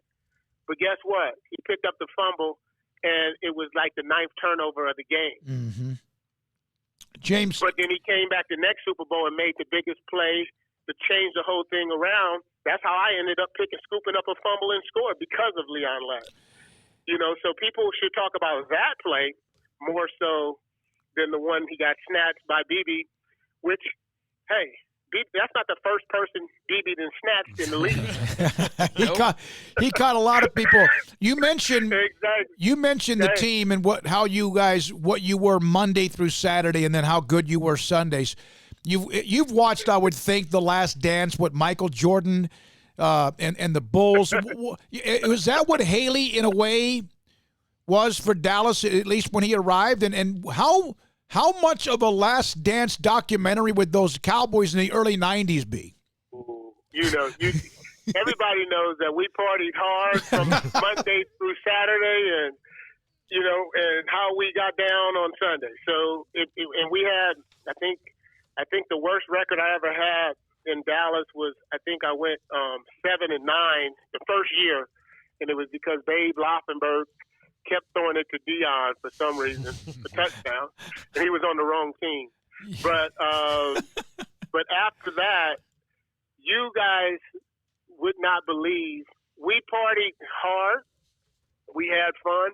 You know, I was just looking at Dallas, one of those guys from the 70s, and it was North Dallas 40s.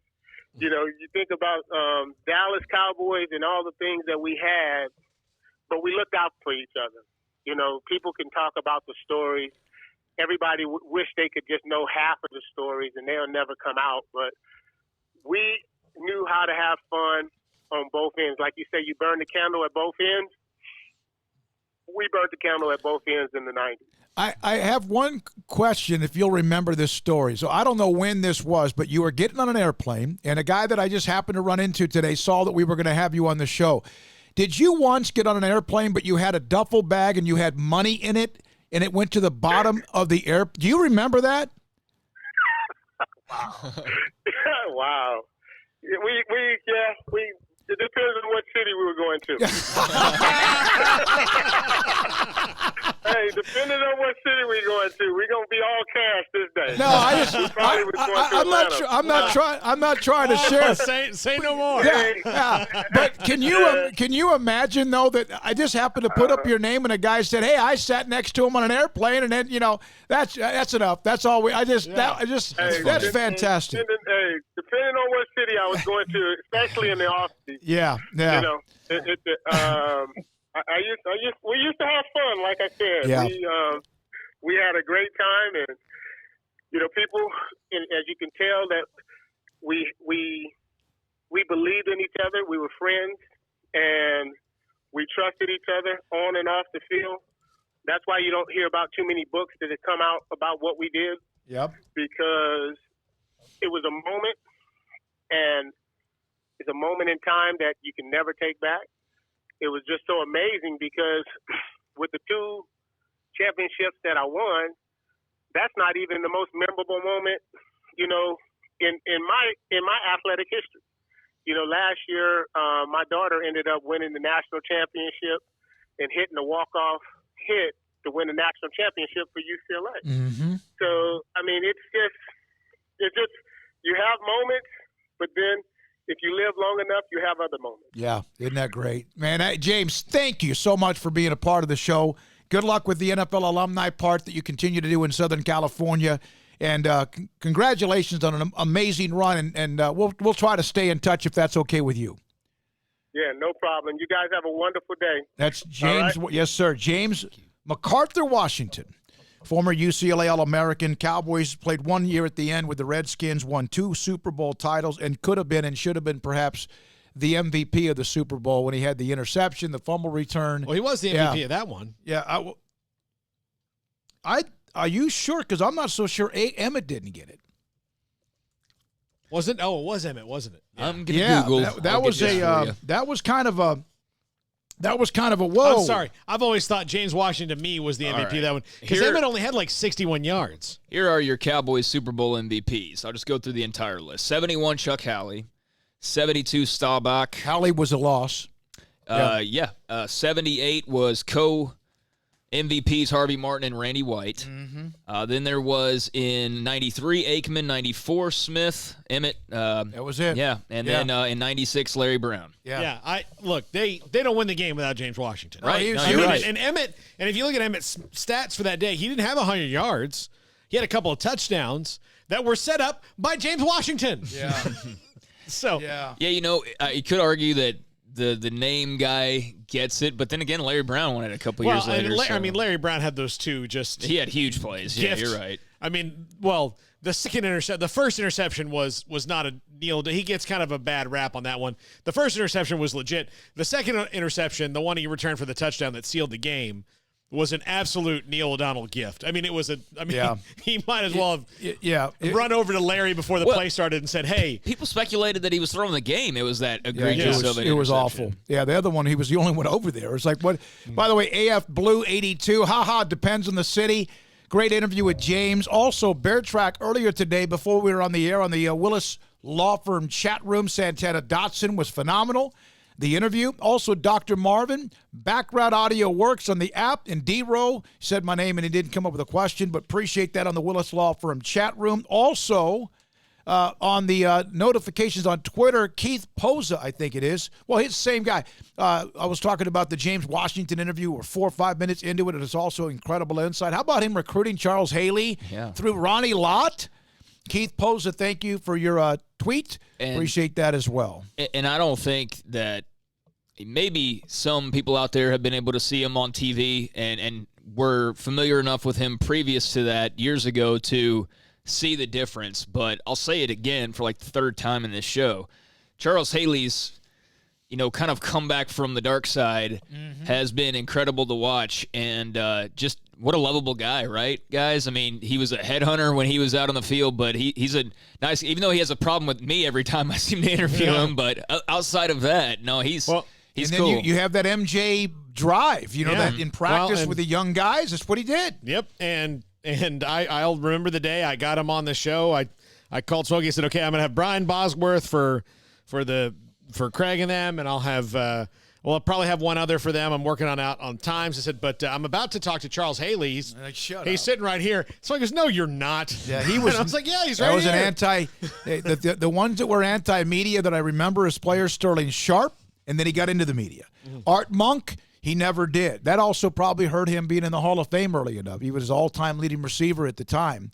And then Charles Haley was another one, and there's a couple of others as well.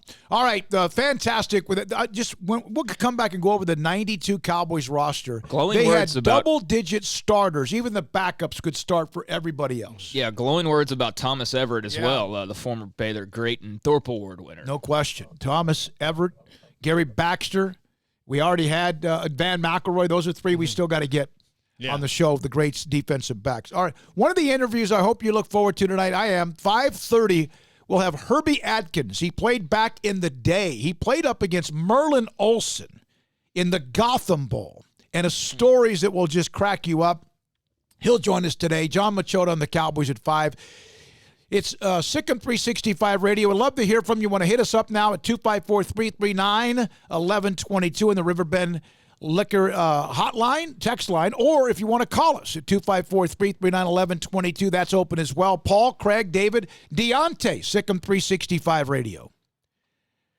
Well, Alan Samuels, Dodge Chrysler Jeep Ram Fiat, right now is an incredible time to look at buying either a brand new car or what they already have with the certified pre-owned cars.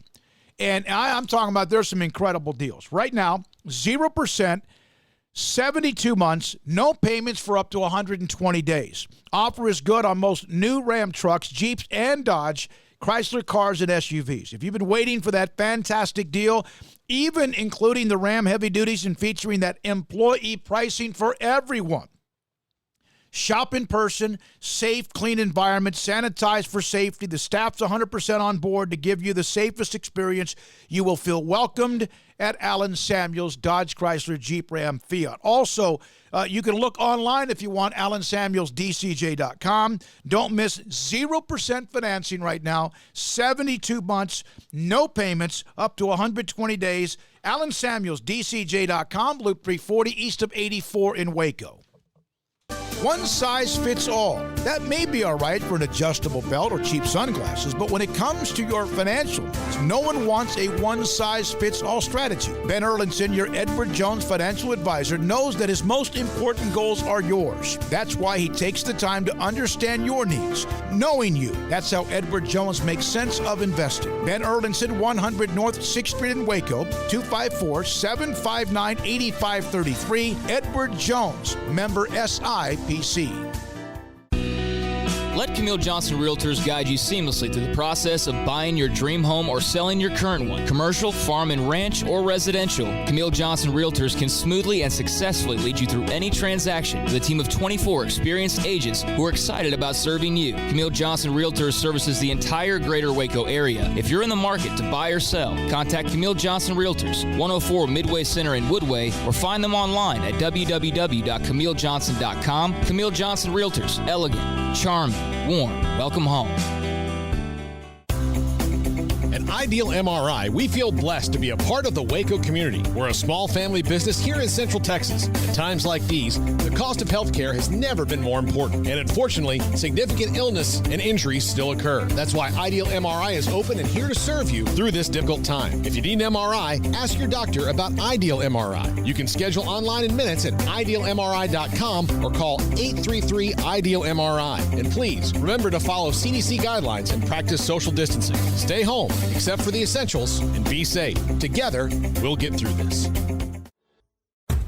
Dr. Kent Petty wants you to be the highest performance man you want to be. Are you sluggish, lack energy? Do you suffer from low sex drive? Petty Clinic Low T offers discounted comprehensive lab work to check on your various levels that can make a difference. It's not only time for you to be the man you want to be with higher energy and stamina and improved sex drive, but also the healthiest and high performance man. Screening for cardiac heart disease risk, EKG, cholesterol panel, blood pressure monitoring, testosterone or growth hormone deficiency, male infertility, hepatitis C, and prostate cancer screening. Petty Clinic Low T offers replacement therapy for testosterone or growth hormones, weight management therapy, and nutritional advice. It's not only time for you to be the man you want to be with higher energy, stamina, and improved sex drive, but the healthiest and highest performance man. PettyClinicLowT.com, PettyClinicLowT.com on Old Hewitt Road, just off Highway 84 in Woodward. PettyClinicLowT.com.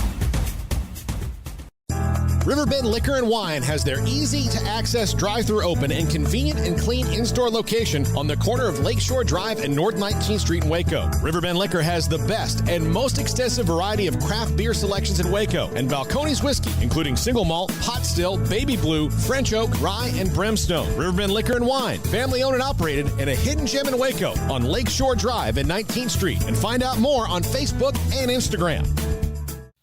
This is SicEm365 Radio. Brewer in trouble again. Wow. Did you see that There he goes. He's got a first down and more. The SicEm365 Radio call-in line segment is sponsored by Rudy's Country Store and Barbecue, where curbside pickup and drive-thru are now available. Next in line. All right, it's 4:33, SicEm365 Radio. In the next segment, Ryan Blagg, who's the assistant men's golf coach at Baylor, has been hired by Louisville to be their head coach. He'll join us on his move to Louisville. That's in the next segment. Also today at 5 o'clock, John Machota covers the Cowboys for TheAthletic.com. I want to go back over this Cowboys. This is their depth, okay? Offensive line, the two centers were Mark Stepnoski and then Frank Cornish, who was an old Grizzly veteran. The guards, you know this story, Gogan, Giesick, Nate Newton. They had Alan Weingrad, who was kind of a swing guard tackle from, I think, the Packers. Mark Tuinei and Eric Williams at tackle. This is before they got Larry Allen. Mm-hmm. Their defensive linemen, tell me who would not have been a starter for another NFL team if they didn't play for Dallas. Tony Casillas, Charles Haley, Chad Hennings, Jim Jeffcoat, Leon Lett, Russell Maryland, Tony Tolbert, Jimmy Jones, and then Tony Hill was the young, lanky defensive end. He might, not the receiver. Maybe he would be one. Yeah, but no, all those guys would start. And in fact, in this era of the NFL, a lot of them would, have walked out and gotten a huge contract to play for a lesser team. Absolutely. For sure. And started and then played well. Linebackers loaded. He mentioned the defensive backs. When you have guys like Isaac Holt, Ray Horton, James Washington, Woodson, Everett, Larry Brown, it's insane. Really, and Larry Brown was young. That's what no salary cap will do for you. No, it's exactly that. Just tore them up. You know one of the difference in the league right now? Berline was the backup, and that might have been was he the best backup they've had? Berline, Rodney Peete, Bernie Kosar. I'm talking about in the last, during this time. Yeah, I mean, he and Rodney Peete kind of split hairs to me. Yeah. But, and Bernie Kosar won some games for him. I would give Pete a slight edge. We had Berline, of course, on just, last week. Yeah. By the way, here's how different things have been. Kevin Williams was the third wide receiver for the Cowboys. He was the kick returner, the third from wide Miami. receiver. Never really, it was kind of a non-factor because the top four targets were Irvin, Harper, Smith, and Novacek. Yes. That's who you threw the ball to. And so having a third wide receiver was kind of superfluous back in that era. The fourth wide receiver was Tyrone Williams. I haven't heard that name in forever. Yeah. That's who he was. That's if they had to go four wide, which nobody really did back then. Nobody really did that, yeah. That's who it would have been. Tyrone Williams. Yeah. He played at Nebraska. No, that's a defensive back. He's from Canada. Yeah. He may have. I believe he might have been really tall. He had 5 games, 4 targets, 1 catch for 25 yards. He absolutely was. I remember a big, he was tall, 6'5". 6'5" out of Ontario, Canada. Yeah, he was 6'5". But that was who they were. He had 4 targets on the whole year, so he was essentially a special teams player. But now you could not. That would hurt you. You'd have to sacrifice somewhere. Yeah, now you almost have to have a pretty salty number 4 wide receiver, and certainly you can't have guys who are starter level, basically throughout your entire 2-deep on the defensive line anymore, unless you're the 49ers or like the Ravens, who seem to be able to do things like that. But yeah, no, that construction of that team was absolutely ridiculous, and even your backups were starter level. But again, that was the non-salary cap era, and who knows? All the stuff that we've said about Jerry Jones over the 20-year drought of the Super Bowl and all of that. He'd probably have 10 more if it wasn't for that dadgum salary cap. But, that was something that needed to be done, so there weren't so many haves and have-nots. But, yeah, they definitely took advantage of it while they could, and they got some hardware for it. Well, considering they haven't won one since there, I've always hated the salary cap. Of course. I understand the need for it, But the salary cap. To me, it's like going to the dentist. I'm always going to go. I understand the need for it. And you go to Stonewood Dental if you do, but go ahead. It'd be much worse if I didn't go. Yeah. Right. But if I never had to again, but they tried to use free agency. They got Dion from free agency. Yeah. But then they tried to keep playing catch up, and eventually it's like a credit card, right? Yeah. There is a story that Adam Rittenberg, in fact, I sent him a text pretty late last night. He wrote a story about former Ohio State star Maurice Clarett. It's on ESPN.com. What's he up to now? Because I read a story about Maurice Clarett probably about a year and a half ago, and I don't know why I even remember that, but I just remember this is what Maurice Clarett's doing now. What is he doing now? Here we go, 15 months later. It's a really neat story. We all know he had that just fall from grace. Then he also, didn't he go to prison? Yeah. He tried to go to the NFL early and break, he tried to bend the rules that were in place, and that was a no-go. Aggravated robbery. And then got into some trouble, yeah. So here's an interesting, this is how the story begins. Maurice Clarett is going to be late for the baby shower. He's dressed ready. His fiancée, Ashley, a couple's 13-year-old daughter, Jaden, finishing their hair and makeup. Family and friends soon to gather in Worthington, Ohio, just outside of Columbus, to celebrate the couple's baby boy due in about a month.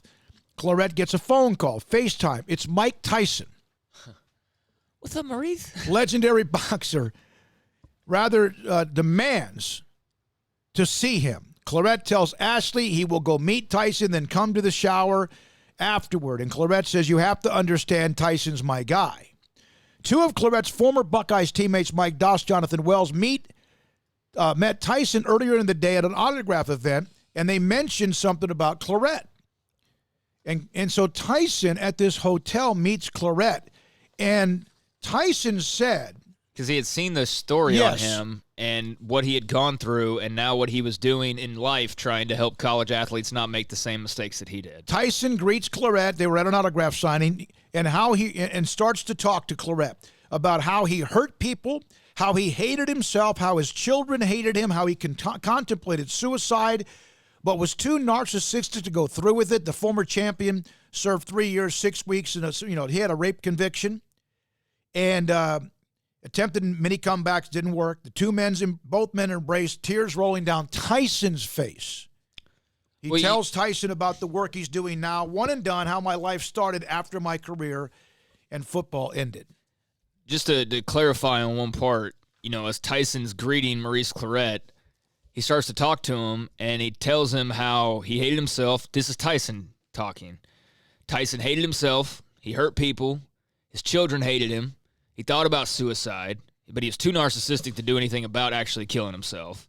And he actually told Clarett that Clarett's story gave him hope in dealing with depression and mental health issues and alcoholism, all of which Tyson has outlined before. So, yeah, Tyson made it a point to meet Maurice Clarett to tell him that Clarett's story gave him hope that he could, change his own story. And the two of them got emotional, and they cried, and and Clarett, I think, filled him in on what all he's done, including writing a book. And, that's incredible that Mike Tyson had that type of an impact from seeing Maurice Clarett's story. You never know who you're watching, I think, is one of the things Clarett said in that article, right? So, yeah, apparently Mike Tyson was watching his story, and it led to a pretty special moment between the two. It's a really long story. It's I think 9 pages when I printed it out, but Maurice Clarett, and he got himself. He was on that 2002 Ohio State team that the horrible pass interference call, wasn't that the one against the 2002 Miami?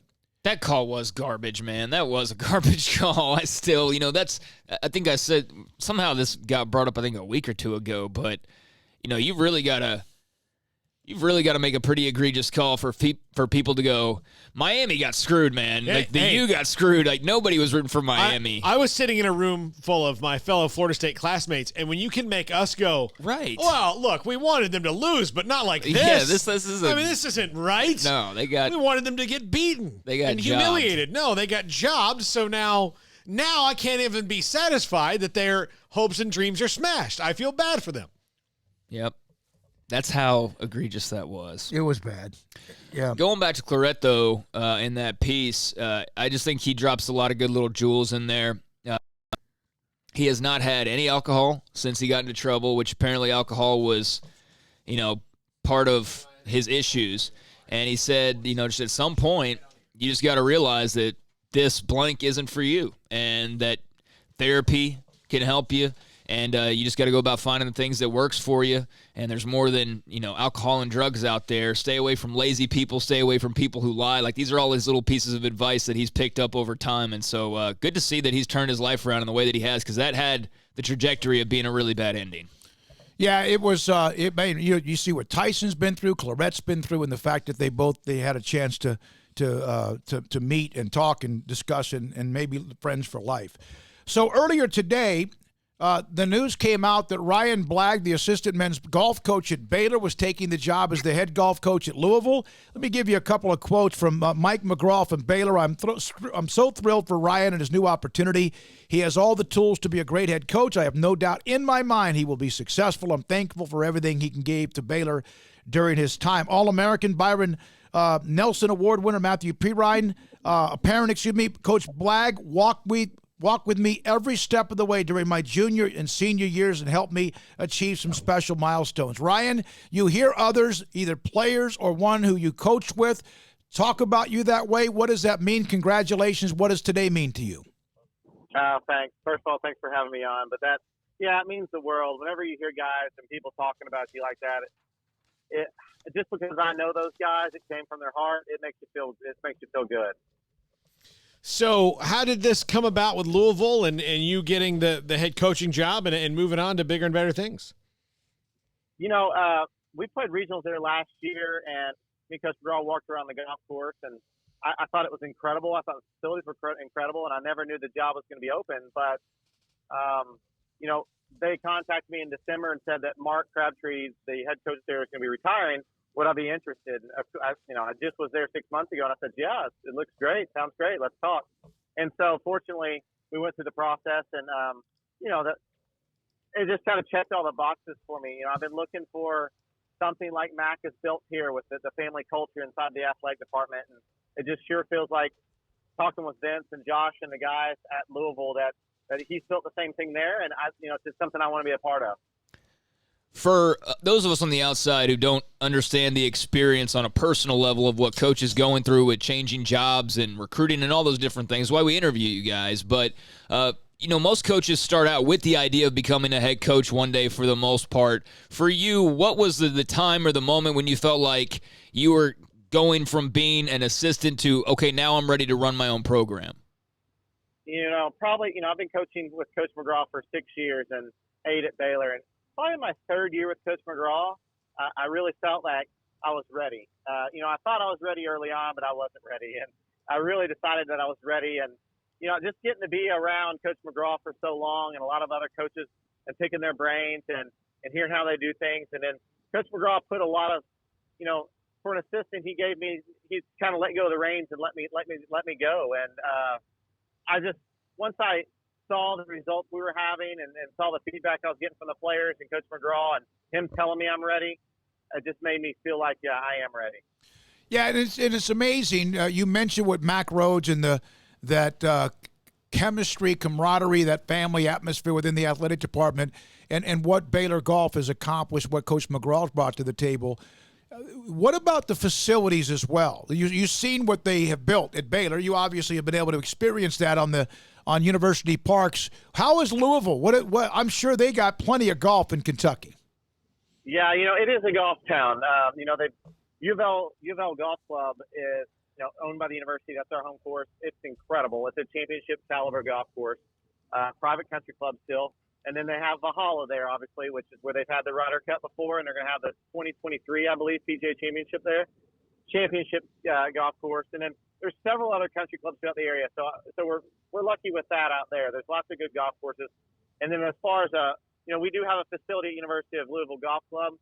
It's out there on the range, and then we've also got an indoor facility on campus. You can't hit out of it, but you're hitting in the hitting bays. There's locker rooms. There's indoor putting green with putt view on it. There's TrackMan launch monitors in there, chipping area, coach's office. It's great. So they've got great facilities. I mean, honestly, being able to walk into a Power 5 job like this with these great facilities with a team, inheriting a team this good, they ranked 14th when the season ended this last year due to the virus, and you just can't ask for anything more than that. So does that mean that you maybe have an in to play at Valhalla? Maybe. Maybe. Coach, what has this time been like? You mentioned, the season ending and just all of the craziness that has gone on. Was there any thought on your part of just because of the time that we're in that maybe it's not the time to make the best move, or was that something that you just know, like, hey, eventually it's going to return to normal and this is an opportunity I can't miss out on? Yeah, obviously this is a different situation with the pandemic going on, but, when a Power 5 job, a top 20 program is interested in you, no matter if there's a volcano outside, you listen. Yeah. And so I did, and I wanted to see what they were all about. Fortunately, it hit my I think we lost a little bit. Maybe in a dead spot. Is that right? Coach, there he is. Yeah, we lost part of that answer. You were talking about a Power 5 job, volcano. Yeah, so no matter what's going on outside, when they call you to listen, and fortunately, Vince and what he's building there just fit what I was looking for and what me and my family want to be a part of. So, your thoughts about what Coach McGraw brought to the table, and we know his history. We understand Baylor's history. What he brings to the table and what that program and what they're doing now and what's next for them. Yeah, this team that he currently has is just really good. We really had high hopes when the season got cut short. I know we were going to the national championship, and I was hoping we could make match play and do some damage. And these guys are all returning, and they're all going to be better. And, a lot of schools didn't have everybody return. And we were fortunate. And Johnny Keeper, who's a freshman, he was on the all-freshman team, all Big 12 team, All-American. He's a stud, and he's going to be here for now 4 more years. He's going to get his year back. So, that's going to be big for things to come. And we've got a great recruiting class coming in with Trey Bosco and Luke Morgan. Those guys are really good. These guys are national championship contenders. And so it's kind of bittersweet to leave just because I know great things are ahead for these guys, and I can't wait to see how well they do. Guys, anything else? Ryan, congratulations. Craig? All right, Ryan, congratulations. And they had the video is up, the press conference, the way it could be. Thanks for your time. Good luck in Louisville, and I'll see you at Valhalla. Just call me. Okay, thanks. Thank you, man. That's Ryan Blagg, Baylor assistant men's golf coach. He was on an assistant coach on the United States 2018 Palmer Cup team. He is from Arkansas, played at Arkansas. Of course, they got a great golf history as well. And now the head coach at Louisville. Congratulations at Mike McGraw's coaching tree. And I just asked him about the Corona side just because things are so uncertain right now. And I know with college athletics, and like he said, it's a very easy thing to think of when a top 25 team comes calling. So, that just seems like an obvious answer. But you do wonder, just with all the uncertainty we have going on around us, how much that gives people pause on certain decisions they make. But I totally get why this was a pretty easy one for him. You were talking about Tyson and Clarett. A listener, Paul, we'll break. I gotta share this. I'm not going to give you the name of the listener. An unbelievable story about what Mike Tyson told Maurice Clarett, and a listener can share it with us himself. This is SicEm365 Radio. Right now, you can order $3 a pound, 30-pound bags of the delicious live crawfish at Waco Custom Marketplace. 30-pound bags at Waco Custom Marketplace. Order by, what is today, Wednesday? By tomorrow. And pick it up on Friday to enjoy your crawfish boil coming up this weekend. The drive-thru at Waco Custom Marketplace remains open every weekday, not just Monday, Wednesday, Friday when they started, but now every weekday, Monday through Friday from 10 a.m. to 6 p.m. Beef, pork, poultry, seafood. And the bakery is there, whether you want cakes or kolaches or even possibly something in between, cupcakes. That is where they are at 425 Lake Air Drive. If you want custom steaks, cut, bone-in ribeyes, or whatever it might be, how thick you want a bacon wrap filet, you could do that as well. Brisket, yes, all of that when it comes to what they do in the butcher shop. Customize your order. Call them or go online, wacocustommarketplace.com. But you can order live crawfish, 30-pound bags now. Pick it up on Friday. Waco Custom Marketplace, 425 Lake Air Drive in Waco. The biggest, toughest, hardest-working heavy-duty trucks are on sale at Allen Samuels. Now, get employee pricing for all on new Ram heavy duties and no payments for 90 days. These unprecedented incentives won't last long. HDs for farm and ranch, for business and all commercial operations. Ram Heavy Duties, the Motor Trend Truck of the Year. Drive forward with Ram. From your friend in the car business, Allen Samuels. Ask for details. All offers with approved credit. Our communities are facing unprecedented times. At Boozer's Jewelers, we care about you and your family. If you're like me, your home has unwanted or unused jewelry lying around. They can have value, and that means we can turn that jewelry into instant cash. This is a great way to get the most value from your unwanted jewelry. At Boozer's Jewelers, we buy all kinds of unused jewelry. So give us a call and let us give you peace of mind and cash for your unwanted or unused jewelry. Do you love Friday Night Lights? Would you like to have a bigger role than just watching the action to ensure the games are played fairly and safely? The Waco football chapter of the Texas Association of Sports Officials, or TASO, can make that happen. The 2020 Texas high school football season is right around the corner, and we need you to be a part of it. There's a shortage of officials across the state in all sports, and you can help. If you love the game and want to be a part of the solution, you can help our local student-athletes continue to participate in games they love. Never officiated before? Don't worry. Waco Football Chapter can help and prepare you to make the right call. And right now, Introduction to Football Officiating class is accepting registrations. Make your first grade call today by looking us up and contacting us on Facebook at Waco Football Chapter or at our website, wacofootballchapter.com. Find out more about the Waco Football Chapter of the Texas Association of Sports Officials, or TASO. Go to wacofootballchapter.com.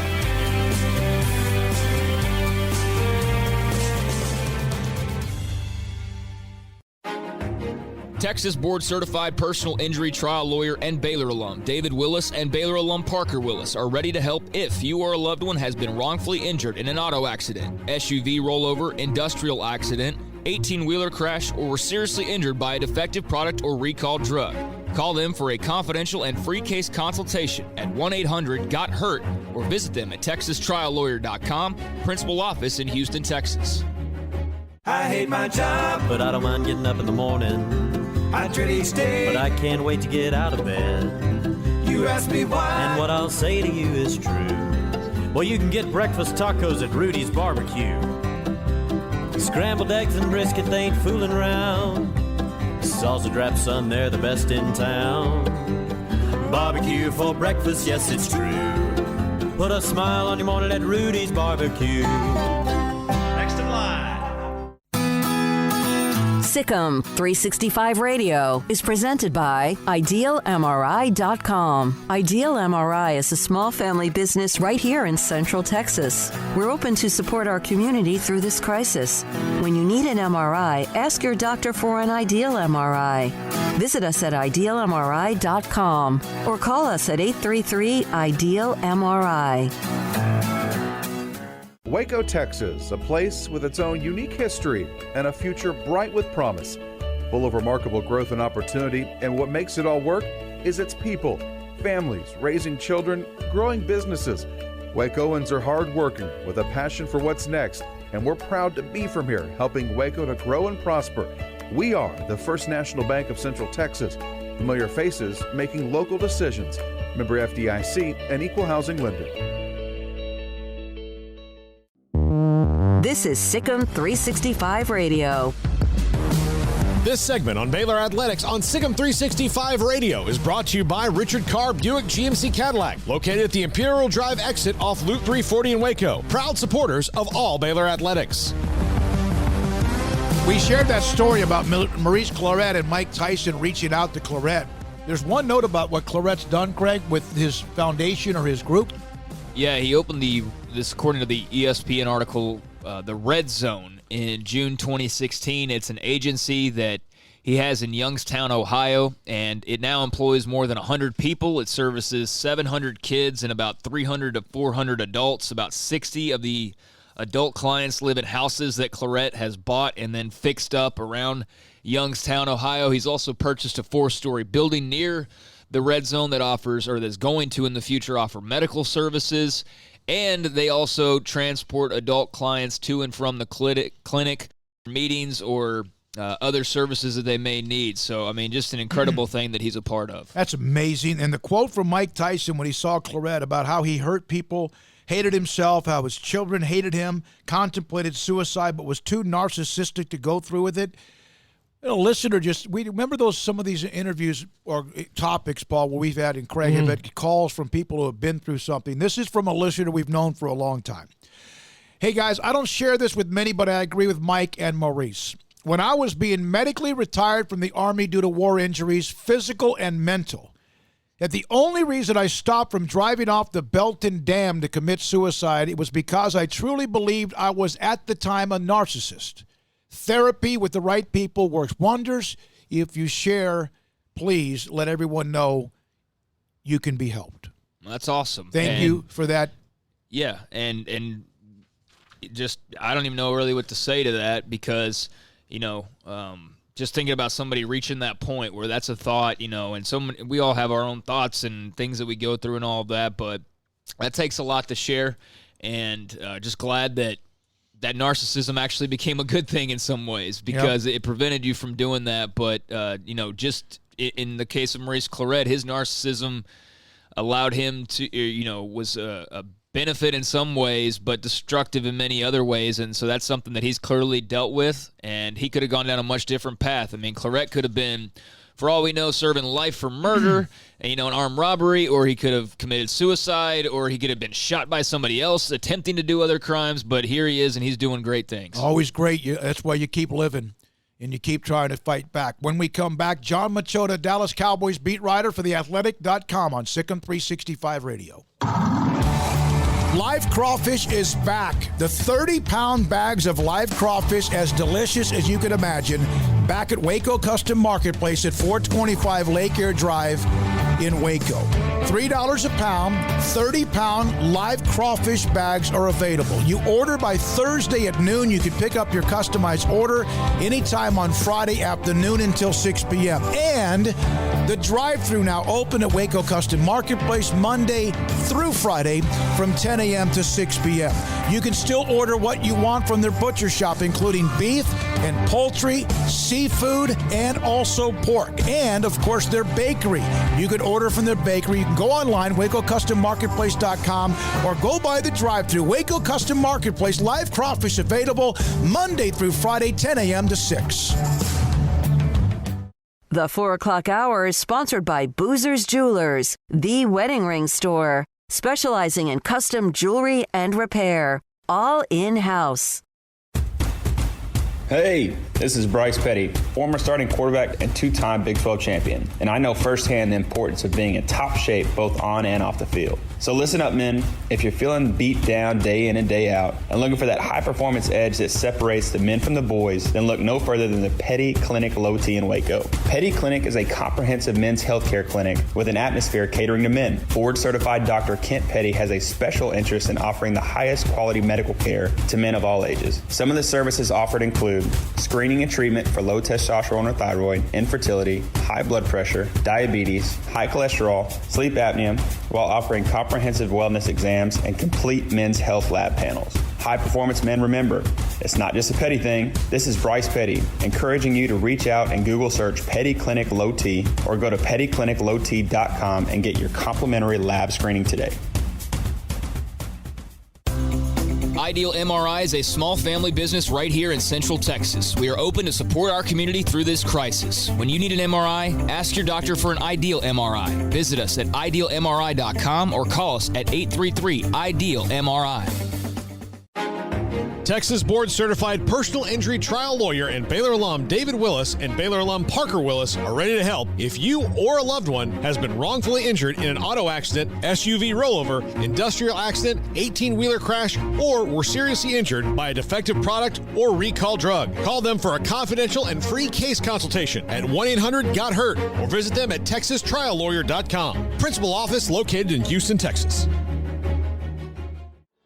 Ready to get outside? Go where you want to go in a new Jeep from Allen Samuels. Get employee pricing plus for all on new 2020 Gladiators and Wranglers. Put yourself in a new 2020 Grand Cherokee, Compass, Cherokee, or Renegade with 0% for 72 and no payments for up to 120 days. Let's go. Allen Samuels is ready to do business in person or online. Drive forward in a Jeep from Allen Samuels. Ask for details. All offers with approved credit. This is SicEm365 Radio. And it's Prescott wide open. Touchdown, Blake Jarwin. The 5 o'clock hour is sponsored by Edward Jones Investments with financial advisor Ben Erlinson, who'll navigate you through today's financial climate. Edward Jones, making sense of investing. Here's David Smoke, Paul Catalina, and Craig Smoke. When you're having fun, things go. As far as this show, that first hour was like gone. Yeah, the first hour, in case you missed it, had... Who's our first guest? Rick Barry. Oh, yeah, like 15, 20 minutes with Rick Barry, and then about a half hour with Joe Theismann. So that will make an hour go by quick. And Second hour went pretty quick, too, so here we go with one more. Yeah, and Joe Theismann, a lot of it was on Dak and the Cowboys and quarterbacks, and then eventually a little bit more about, of course, his career, his thoughts about other quarterbacks, and what Dwayne Haskins and his injury compared to Alex Smith in that documentary, or what was it, E60 or whatever it was. Yeah, it was fantastic. And I finally got the stomach to watch it. You did? Oh yeah, and it took me. I had to pause. I paused it. I was like, nope. Just gonna go on a little. It's one of those things. Walk here. Yeah, and it really it takes a commitment to watch it. Craig, have you? No, I've not watched it. Deontay? I have not yet, but I plan to soon. It takes a commitment to stay with that story. But no commitment greater than the one Alex Smith made, clearly, to stay through it's all of that work and how painful that must have been. Also, we've had former Cowboys safety James Washington, Ryan Blagg, who's now the head golf coach at Louisville from Baylor. And now we're joined by John Machota, the Athletic.com Cowboys beat writer on SicEm365 Radio. John, what's next for you? You've got, obviously, there's constantly this Dak thing. Is there a chance we could all just promise each other not to bring it up like I'm doing right now on the show and let it get to mid-July? I mean, I think we could, but I don't know that nationally they can do that. And because of that, there's nothing going on else in sports right now, and that doesn't stop shows from being on. And so there's stuff that you need to talk about. And I mean, there's nothing more polarizing if you're going to talk about the NFL than the Dallas Cowboys and this belief that the Cowboys are just trying to be cheap and they don't want to pay their quarterback and that they just need to pay him. They just need to pay him, like, without any regard to how much they need to pay him. And no, I don't think it's going to go away, because just following how the Cowboys usually do business in these types of circumstances, it's really that July 15th deadline. And that's still, I mean, we're 2 months away from that. So that's, depending on what goes on with other sports and what else can be there to distract people, I just think that this Dak Prescott contract thing isn't going to be done between now and July 15th, if it even gets done then. And so for 2 months, it might not be the top story all the time, but it's going to be talked about. John, I think it will get done then, just based on the old deadlines make deals kind of Jerry Jones philosophy. But I guess if it doesn't, that will be the intriguing story. But if it does, the end of the story is going to be pretty boring. Oh, well, he signed. Yeah, it's going to be for a lot of money, but 3 months later, somebody else will sign for more. Yeah, for sure. And then also another thing is that just when he signs, like, there's a lot of Cowboys fans that aren't going to be that thrilled because it's going to be a big number. And so it's going to be one of those things where it's not like he's not Patrick Mahomes, he's not Aaron Rodgers, to where, he hasn't won an MVP, he hasn't led them to a Super Bowl, to where all the fans are going to be on board with it. There's going to be a lot of fans that are going to be upset with it because he's not taking a bargain. He's going to be one of the highest paid players in the NFL. And so that's going to make a lot of fans angry at it too. So yeah, there'll be some that are like, it's about time this got done, but it is going to be split. And then that's just with Cowboys fans. And then people on the outside are going to look at it and they're going to do the same thing. And like I said, the Cowboys are always a big time topic. And so because of that, it's going to be talked about even after he signs it. But you're right. I mean, I will say, I do think to a certain extent, this whole COVID-19 situation could play into this, because not knowing what kind of revenue these teams are going to be bringing in this upcoming season, maybe you don't see as much activity on these really huge, like, record-breaking deals. And when I say that, I mean, like, Deshaun Watson, Patrick Mahomes, and then even with Dak Prescott. And so, but you're right, absolutely, Paul. I mean, it's going to be one of those things where, whatever he signs for, eventually it's going to be topped by Mahomes or Deshaun Watson or Lamar Jackson. So, John, I know it's difficult right now because there are not activities going on, but with Dak being the story that's been talked to death, is there a storyline that you're looking at as far as the Cowboys go that you think maybe it isn't being talked about enough? I mean, it's funny you say that, because I really don't feel like any storyline with the Cowboys doesn't get talked about. And I feel like everyone gets talked about.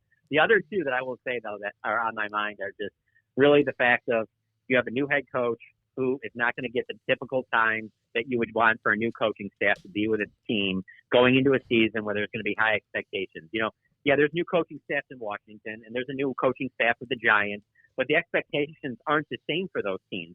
If either one of those teams, only wins 5 games, there'll be criticism, but it's not like there's going to be this just, oh, we need a new coach, this is the wrong hire.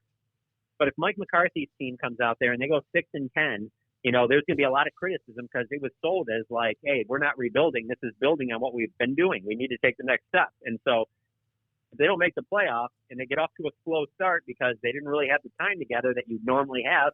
I mean, if anything, the way it is in the NFL, generally, the new coaches get more time. They get to start their off-season program sooner than other coaches because, so they can have that time to implement what they want to implement. And so there's only so much you can do via WebEx calls and in conference calls and sending playbooks out and things like that on iPad. So that's one. And then the other story is just really the pass rush. It just, we're not 100% certain on how they're going to be up front. I mean, you got McCarthy and the Cowboys are saying that they're going to be a 4-man front, but I find it hard. It's not going to be a lot more, 3-4 principles here just because of what Jim Tomsula has done in his past.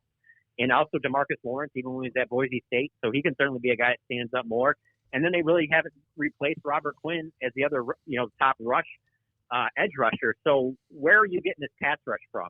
Are you really counting on Aldon Smith? Are you really counting on Randy Gregory? Where is this pass rush coming from? Are there going to be more blitzes? They're supposed to be more aggressive, but those are the two things that we'd have a lot more answers if there were some of these off-season programs and we could go and watch a little bit of stuff, even if it is just, helmets and T-shirts and shorts. You get a little bit more than what we've gotten so far. Yeah, it's kind of rolling the dice when you're going to rely on two people who have not been reliable. In Aldon Smith and Randy Gregory. Yeah. And even with the changes of what might be rule changes, whatever, and knowing that Jerry's luck, one of them will be like a first-team Pro Bowler. It's just, like not Robert Quinn, but we had Joe Theismann on, and he likes Dak Prescott quite a bit. We had him on about 2 hours ago or so. And is there a belief, is one of the things what Stephen Jones, is it just playing mind games or a negotiating ploy, that you can only have so much of your cap lit up by the quarterback play? Because honestly, it doesn't matter because of what you guys earlier mentioned about supply and demand. He's going to get what he's going to get, $35 million, whatever it might be. It is fun. It is fun to see how different the Cowboys operate in this offseason compared to other teams. It's not like Dak Prescott's the only guy that's looking for a new deal here, but the Jones family will do a lot of these, radio and TV interviews, and they don't shy away from these questions, and they're asked these questions about obviously Dak because it's the biggest topic with the team now. And so, to say stuff like that, obviously some people are going to take it the wrong way. My belief on that is pretty simple.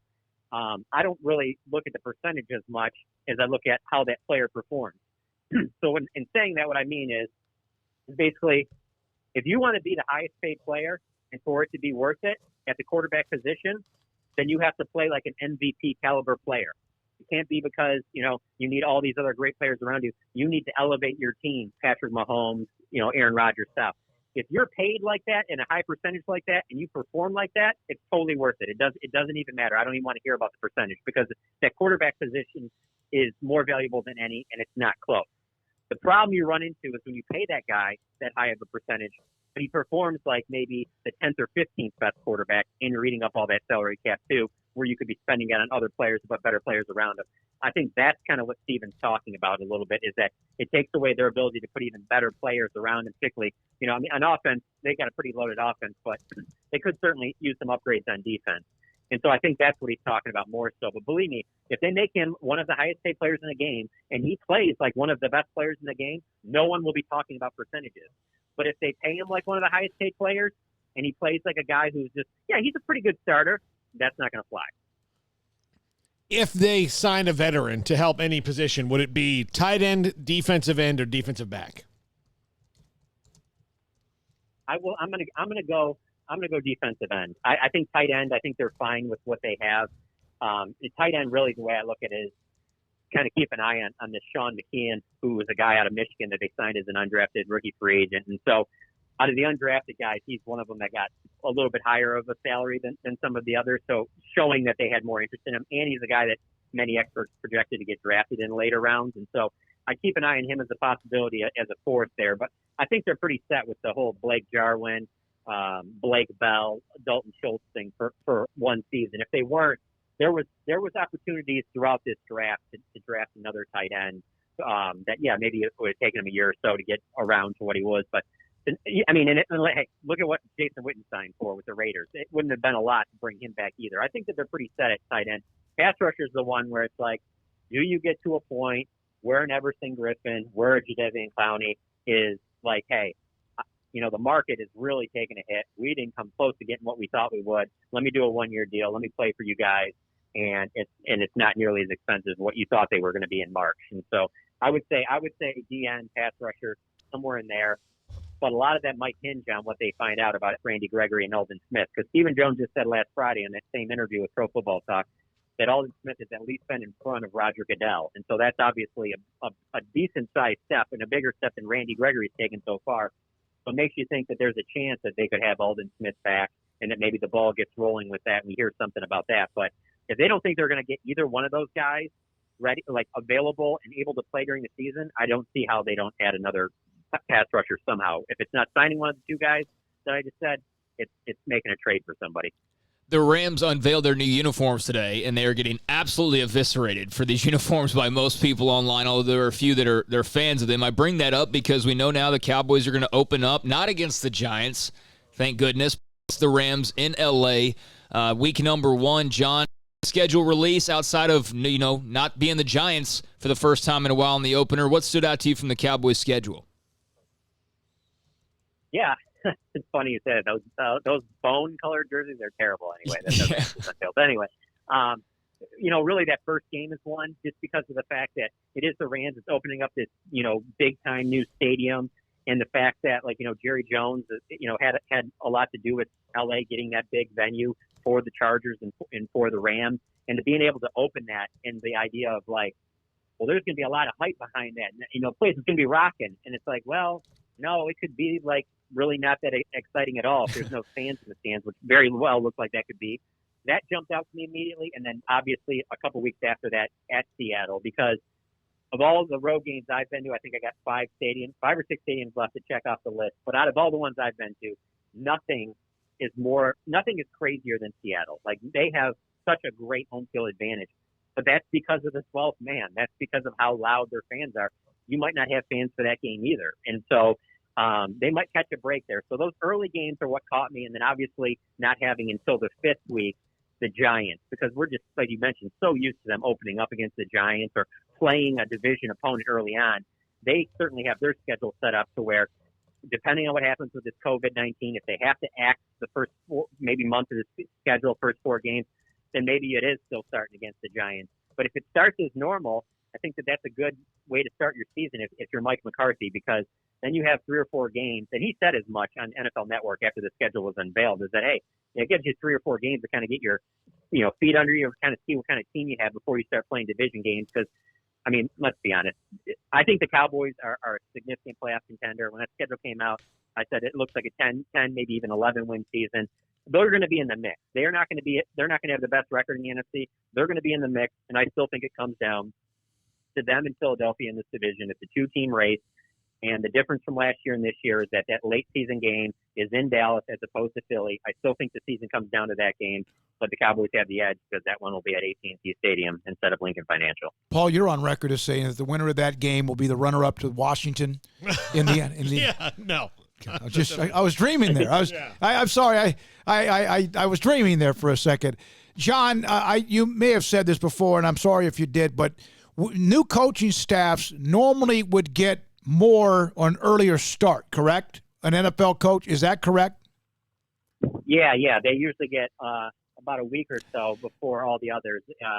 I just remember it was a really big deal last season because with John Gruden getting his first year with the Raiders, people were talking about how they got to start earlier. So yeah, they normally you would, yeah. That's out the window now. There's no way that anyone would allow somebody else to get a jump on them, no matter what the old rules were, right?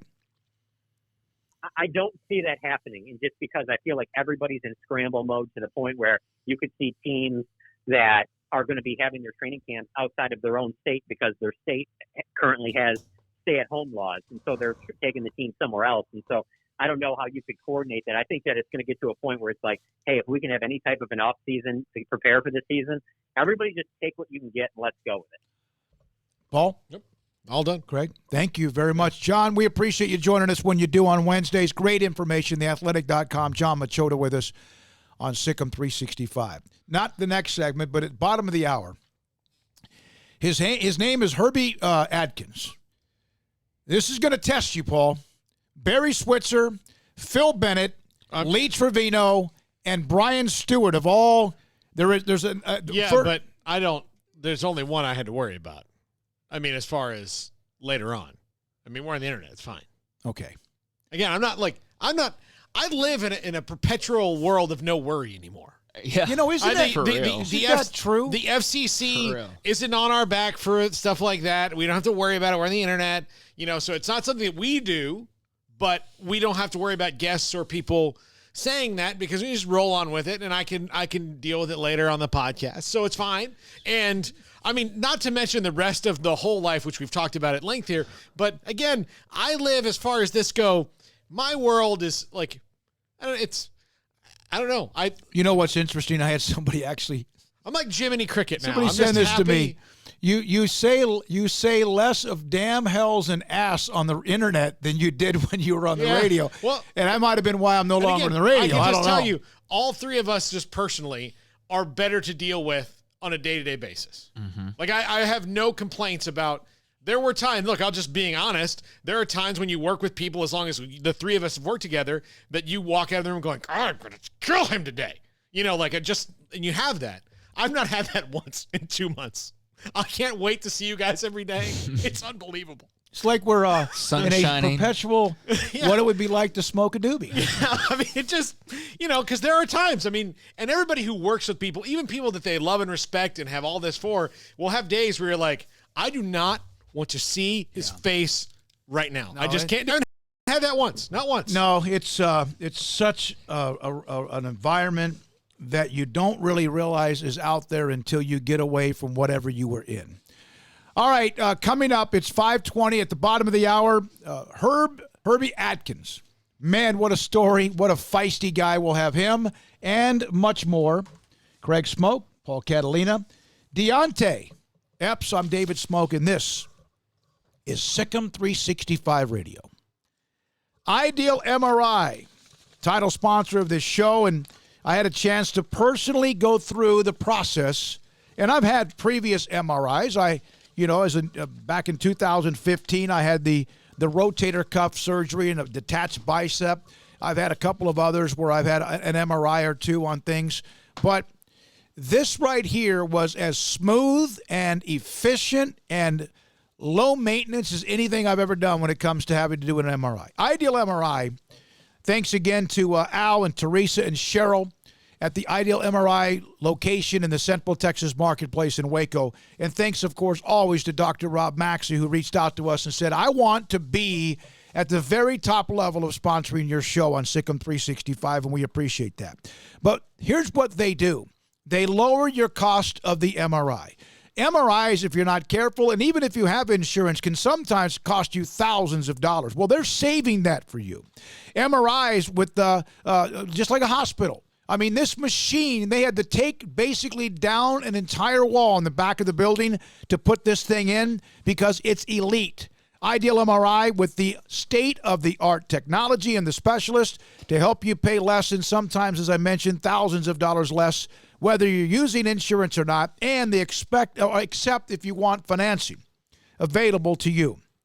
Included, by the way, everything in the upfront price. There are no hidden costs. You're not going to get something in the mail 2, 3, 4, even maybe a month or two later on.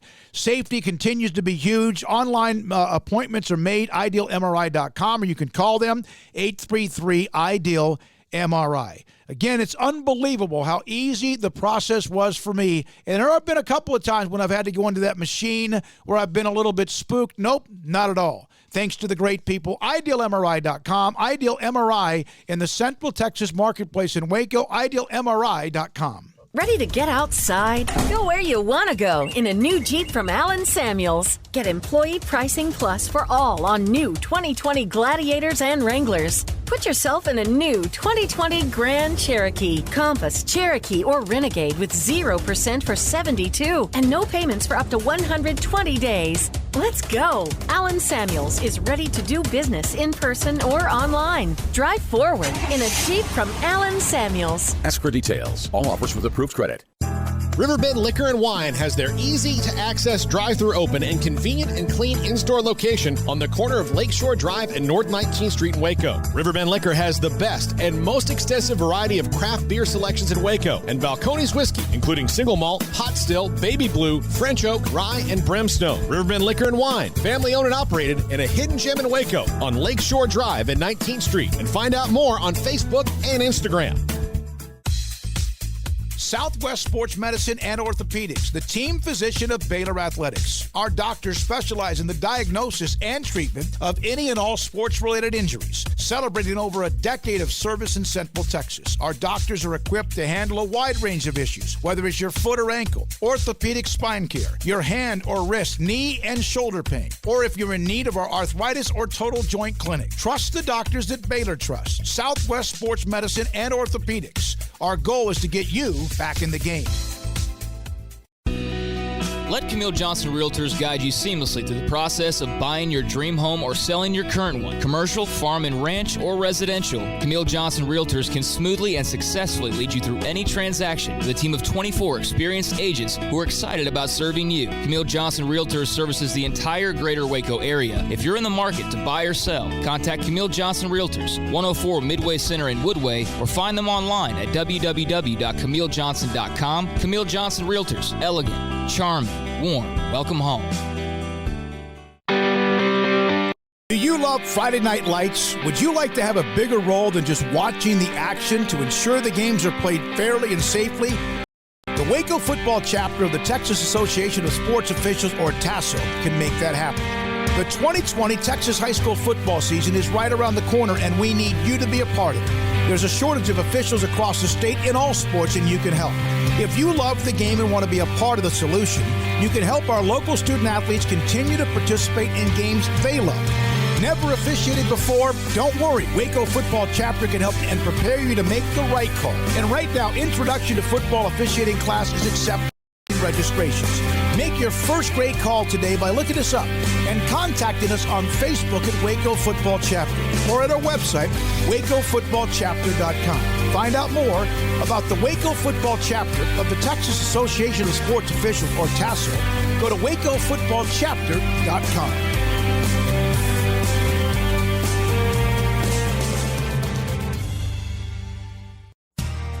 How did Edward Jones become one of the biggest financial service companies in the world?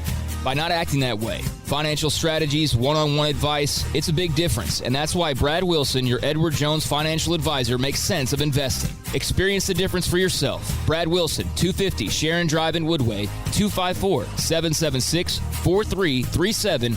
Edward Jones, member SIPC. Hi, this is Mart High School football coach Kevin Hoffman, and I'm a proud listener and supporter of the all-new SicEm365 radio show with David Smoke, Paul Catalina, and Craig Smoke. Waco, Texas, our city of remarkable growth and opportunity with an even brighter future ahead. What makes it all work is our people living, working, and growing together. And we're proud to be from here, helping and serving the community we call home. We are the First National Bank of Central Texas, taking great pride in being locally owned and operated.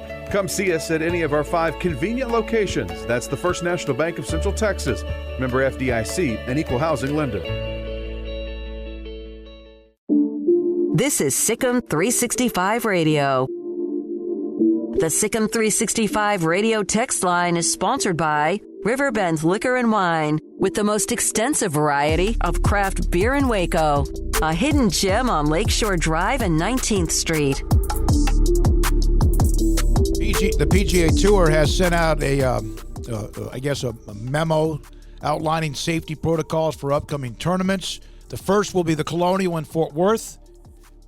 Caddies, players, various tournament officials, employees will be required to fill out health questionnaires, will be sent pre-travel screening tests. They will also be required to take nasal swab saliva test upon arrival, likely at a designated hotel, followed by daily questionnaires and screenings. And if a player, by the way, was to have some sort of a fever temperature of 100.4 on any day, they'll be required to take a coronavirus test. Anyone who tests positive for coronavirus will be immediately quarantined and unable to compete in the tournament. And if they had made the 36-hole cut, they get paid last place money. As part of the tour's plan to minimize risk of infection, players' families will not be permitted at the course, and golfers will have limited support personnel available.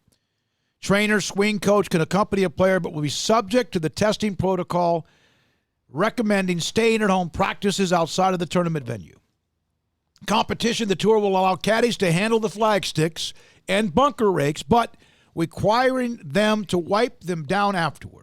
It's asking caddies to socially distance from the group as much as possible, asking players to pull and return golf clubs to their bags. Seems like it's going to be, maybe a bit of a hassle in some ways, but if this is what we got to do to get back to what we used to do, then I think every golfer will be fine with, a few hand wipes and a little bit of distance between people. Whatever it takes to get back to people being able to make their income, whatever avenue they take to do that, whether it's a pro golfer or somebody who runs a restaurant like Milo's all day or whatever the case may be. So I'm encouraged by them moving back, and obviously it's just going to be a little weird, a little different, no fans and a lot of other precautionary measures. But, hey, it'll be back, and we'll know a lot more from then on. Yeah, I'm all for. Let's do whatever we have to do to get back. Yeah. Let's do that. Like, you show us the roadmap, and we'll do that. And if there's a roadmap where we can ease back into things and we can have things to watch and games to play and everybody's safe, let's absolutely do that. Yeah. If we don't, and look, even as someone who loves, I love to go cover games. I love it. I love being the Cowboys band. Like, I love that stuff. If I have to do every post-game press conference on Zoom for 6 months, if that means they're playing actual games, hell, let's do it. I've thought about that too. Of if Baylor does play home games, I would imagine that there's going to be some discussion about the media and what we'll be allowed to do, or if maybe we would be somebody that would be allowed to still attend those games even if fans aren't allowed to. I'm not sure how that will work, but if they tell us we can go to games, great.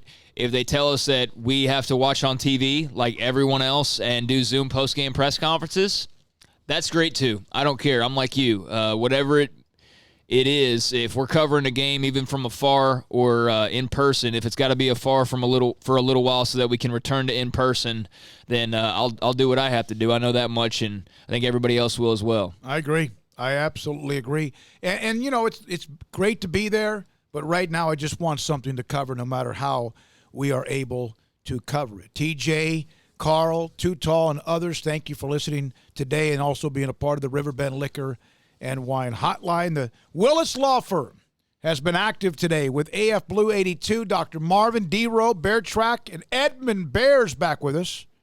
I'm with the con calls. Time for SicEm365. Hey. Thank you. Thank you. Brought to you by, again, the Willis Law Firm. All right, now we're going to hear from Herbie Atkins in a moment. There's a great story. He was inducted into the Baylor Athletics Hall of Fame. And he is, this would have been 10, 9, he's about 80. This would have been 2011. He was inducted. He went up against Merlin Olsen in the Gotham Bowl. The only Merlin I know is a wizard. No, I'm kidding. Merlin Olsen, why does that name sound? He's a Hall of Fame defensive lineman, played for the Los Angeles Rams. Okay, yeah. I know and he was on a television show with Michael Landon. Our Little House on the Prairie. Yes, and Almost an Angel. I guessed that. I didn't. Or not, whatever, the Highway to Heaven or whatever it was. All right. Did you get him? Answering machine. Okay. I knew this was going to probably happen. Well, our friend Butch, this is we're getting ready to talk to him. It's going to be it. It's what it is. And it's a lot of fun just kind of have a, and by the way, my buddy, the Lieutenant General retired Tom Turlington has given me some great feedback on Herbie as well. So we'll see if this works out or not. We'll see. Hopefully it does. I'm hoping it does. All right, Bob Locke is with Bob Locke Marketing. He handles Allen Samuels, Dodge Chrysler, Jeep, Ram, First National, Bank of Central Texas, and also handles pickup outfitter sponsors of this show. He has produced the final proof of the Academic All-Stars ad that will be released this weekend. The work he puts into it is amazing. And I said, under special thanks, I want your name or your business listed. He said, I'm here for the clients, but thank you. That doesn't surprise me about Bob. Bob's first class all the way. He's also. Have you ever noticed whenever we've done an appearance, he walks in and gives us the line from Airplane? Good luck, we're all counting on you. No, I didn't. Yes, he does. From TJ on the Riverbend Liquor text line on this COVID thing this year for baseball, we held off until now. Rules are 1 coach per team. Only 4 kids at practice. Can't share equipment. So I had to purchase my son new catching equipment, $400.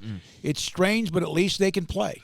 Yeah, that's kind of what I was referring to a few moments ago. There's just certain things that, I know everybody's probably tired of hearing about the new normal and whatever that will be and everything else, but I'm just remaining positive, and I think that, we'll all just do what we have to do. And so in TJ's case, if that means, hey, we can't share equipment, I have to go, and as long as, you're able to do so, great, go get brand new catcher's equipment just so we can get back to it, then that's what you got to do, and that I'm sure that investment will pay off itself pretty quickly. So, yeah, that's just another example of what we're having to do during these times, and I'm guessing we're still having a little bit of... I'm 0 for 3. 0 for 3. Okay, let's do this. Let's break. And I need you to print something I just sent to you anyway. And if I don't want to have to get, because last time I got on anything your internet, I couldn't get connected at where I live. So it's like you just grabbed onto me. My internet is powerful. It's very powerful.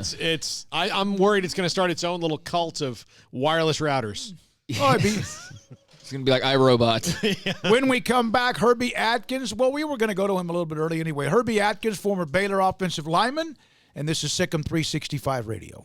Riverbend Liquor and Wine has their convenient, wonderful, fantastic drive-through window open. I used it a couple weeks ago. And clean in-store location. Fantastically spotless in there. Corner of Lakeshore Drive and North 19th Street. If you've not been there, say you want to go through the drive-through. You can call ahead and tell them, like, hey, these are the things that I'd like. Like, say you want Balcones whiskey. Single malt, pot still, baby blue, French oak, rye, brimstone. They can do that for you. Say you want some other, say you're a vodka person or a gin person. You call up, tell them what you need. They'll get it ready to go. You pull up to the drive-thru. You say, hey, I'm Paul, and they'll have your order ready to go. Boom, fast, quick, wonderful. Or you can go into the store and walk through their fantastic beer fridge. Oh, my gosh, craft beer as far as the eye can see in there.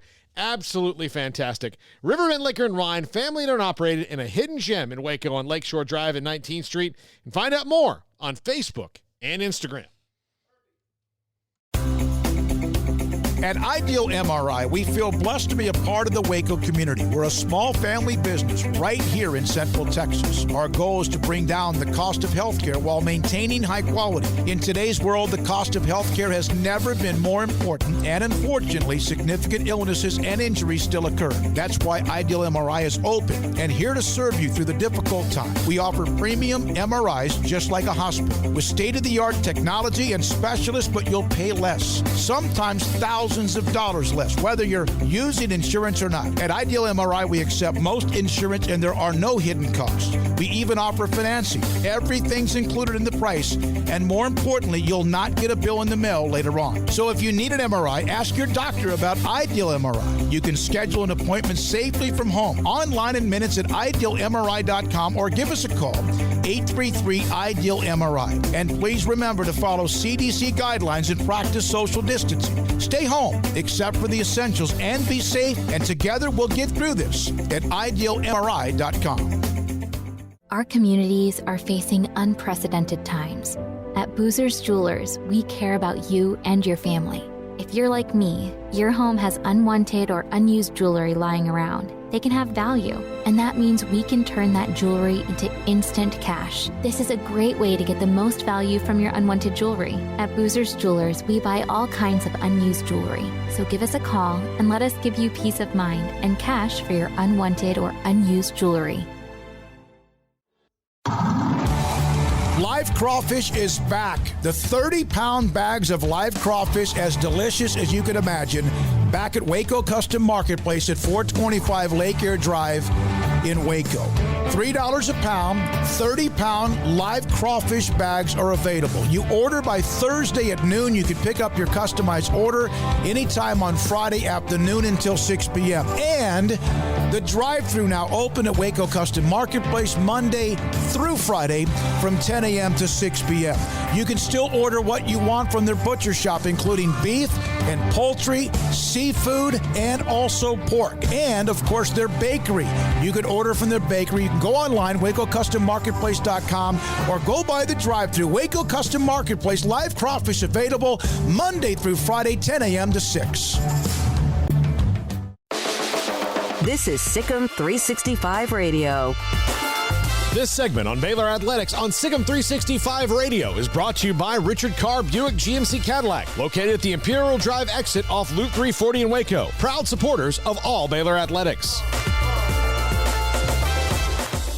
Well, I'm devastated. We've had James Washington, Joe Theismann, Rick Barry, Ryan Blagg. We've had all these guests, John Machota, and I couldn't wait for Herbie Atkins. The ball's in his court now. I've called him. Athletics Hall of Famer. Great story. We'll played in the I think it was 61 Gotham Bowl against Utah State, up against Merlin Olsen, who, of course, was a phenomenal player, Hall of Famer. But it looks like we might not be able to get him. We got time if he calls back. I gave him the number. We'll see what happens. I don't know how many calls they typically get at his household, but they are going to be really alarmed when they check the caller ID or whatever nowadays. If people still have house phones. Who these guys call me at the same time? Who is this Paul Catalina? He called me 10 times. And never why had is as he many missed calls. obsessively calling me? Yeah. So that's unfortunate that we haven't been able to get him on because he'll have some great stories. But do you have an update? Yeah, no. But General Turlington, who helped me kind of get to know about him, I said he's not answering. He goes, he probably can't hear it. Yeah.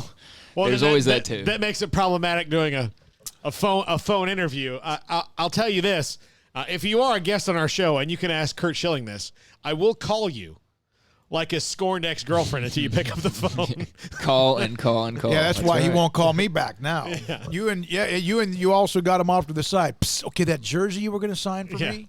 Where do you keep that bloody sock? Yeah. Is that in the I have trophy case somewhere? I have a picture that he's in downstairs that I have not hung up because it was in the office. I'd have to take some other stuff off the walls, but it's going up. All right, so this was something Craig brought in today. The college football schedule. This is only just a few of them.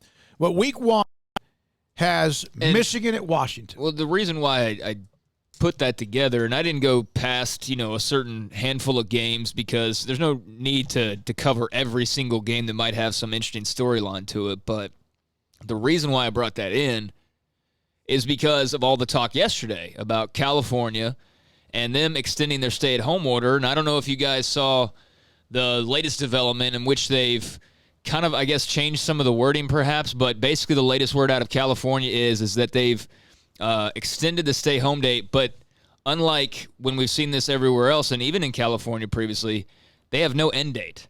They're not even saying like, hey, in 6 weeks, we'll revisit. They're just saying no end date. That people are going to be allowed to be a little bit more free, but there's still all these things in place. And so, California's, they're going about it a different way than a lot of others are. But yeah, they basically have no end date now to how long they're going to, for the most part, remain locked down, although there will be some things here and there that in Texas, it's May 18th, right?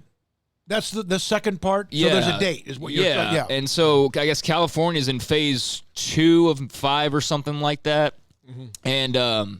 And they're saying this is what they have to do. So, yeah, now they basically extended the lockdown to the point where there's no end date for it. So that's where we are with California now. But the reason why I made the list was because of that news yesterday and because of the news that Texas and basically the entire South, for the most part, is all opening back up or has already started the process of that. So these are the games really in week 1 and week 2 primarily that we could be looking at as for sure going to look much different than they would have with 90,000 people in the stands.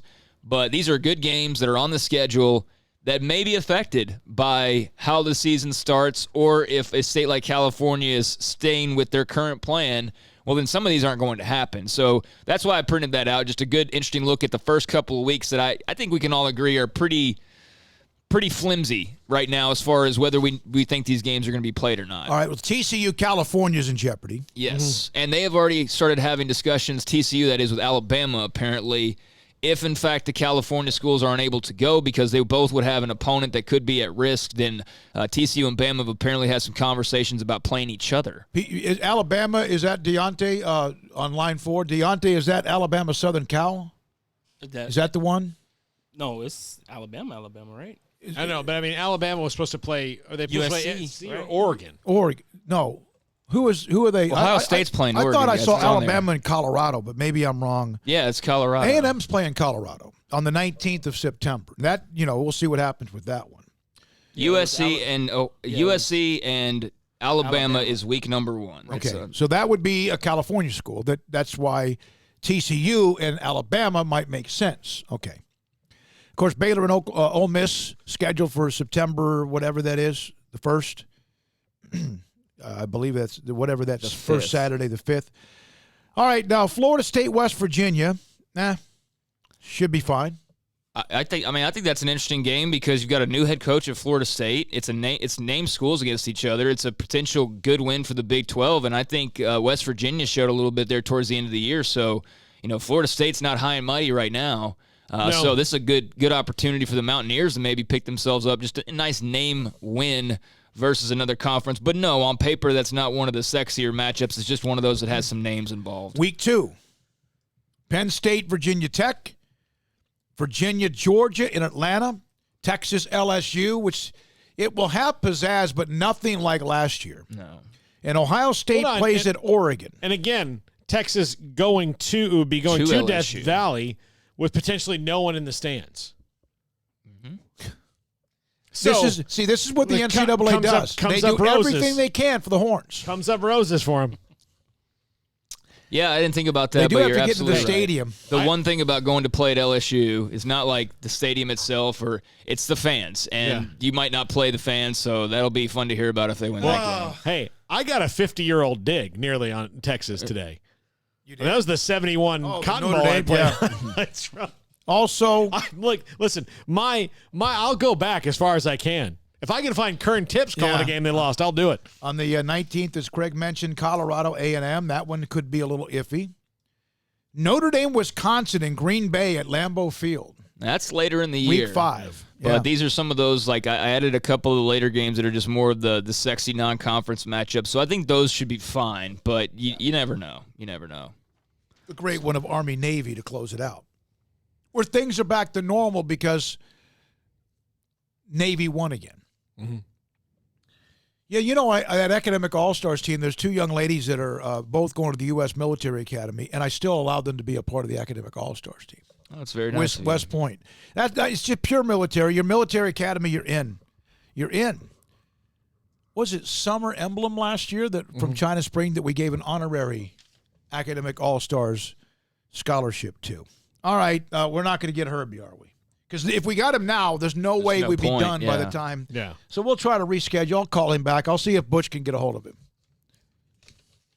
When you have landlines and that's all you have. Now, Butch had a secret cell phone. He had to have. He absolutely had to have. Because no way. He's tuning in for the very first time right now, and he's like, "Are you kidding me?" He's blowing up my secret cell phone. I know he's never put his hands on a computer, other than maybe to help take it out of a box. He refused to. It wasn't like he didn't understand it. He chose to not understand it. Yeah, he's a very smart man. I'm telling you, that generation. Oh, well, think about it, though. Like, if you just claim ignorance, then, hey, Butch, can you... Oh, well, never mind. Hey, can you... No, well, I guess not. Are there times, 254-339-1122 on the Riverbend Liquor text line, the Willis chat room, Willis Law Firm chat room, or also just call us up. Paul loves to answer, 254-339-1122 to close it out. Are there times when you wish you did not have a cell phone?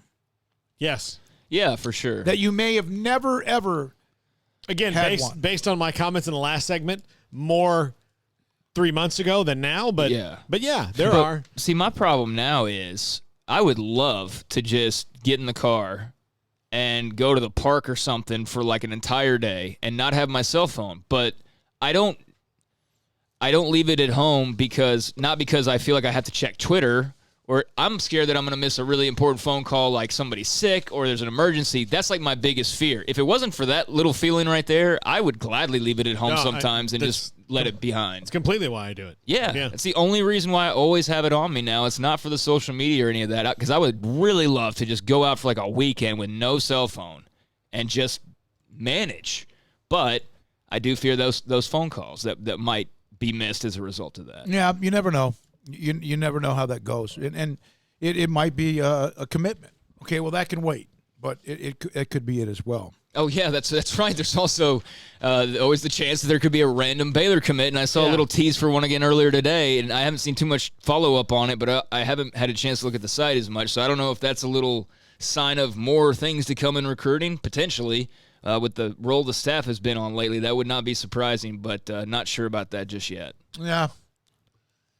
I don't know. I mean, you just get used to something. It's like I never thought I would be able to even understand a laptop, and now I could make one. I don't know about that. This app is getting better. I had a couple of the people I saw that they're at their businesses today that tried to log on. There was a little thing that went on today, a little gremlin. And so when you tried to go log on, if you weren't a premium, you don't have to be a premium member to get on and listen to us online. But there was something that was taking people to premium, and that was a gremlin. Everything's back to normal. Rolando's the one that I said, hey, go here. He went to go click listen live, and it kept taking him to the $1 for premium. That's been fixed. The app, we're over 2,000 of you who have downloaded. Is it downloaded an app? Is that what you do? Yes. 2,000 plus have done the app. Our goal.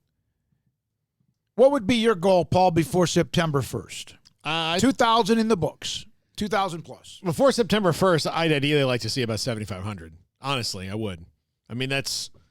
I say minimum by September 1st, and I'm just going off of, I guess, trying to be as realistic as possible, although I think we would soar past it because Paul's figure is much higher, but I'd say at least doubling what we've already done, so about 5,000, I think.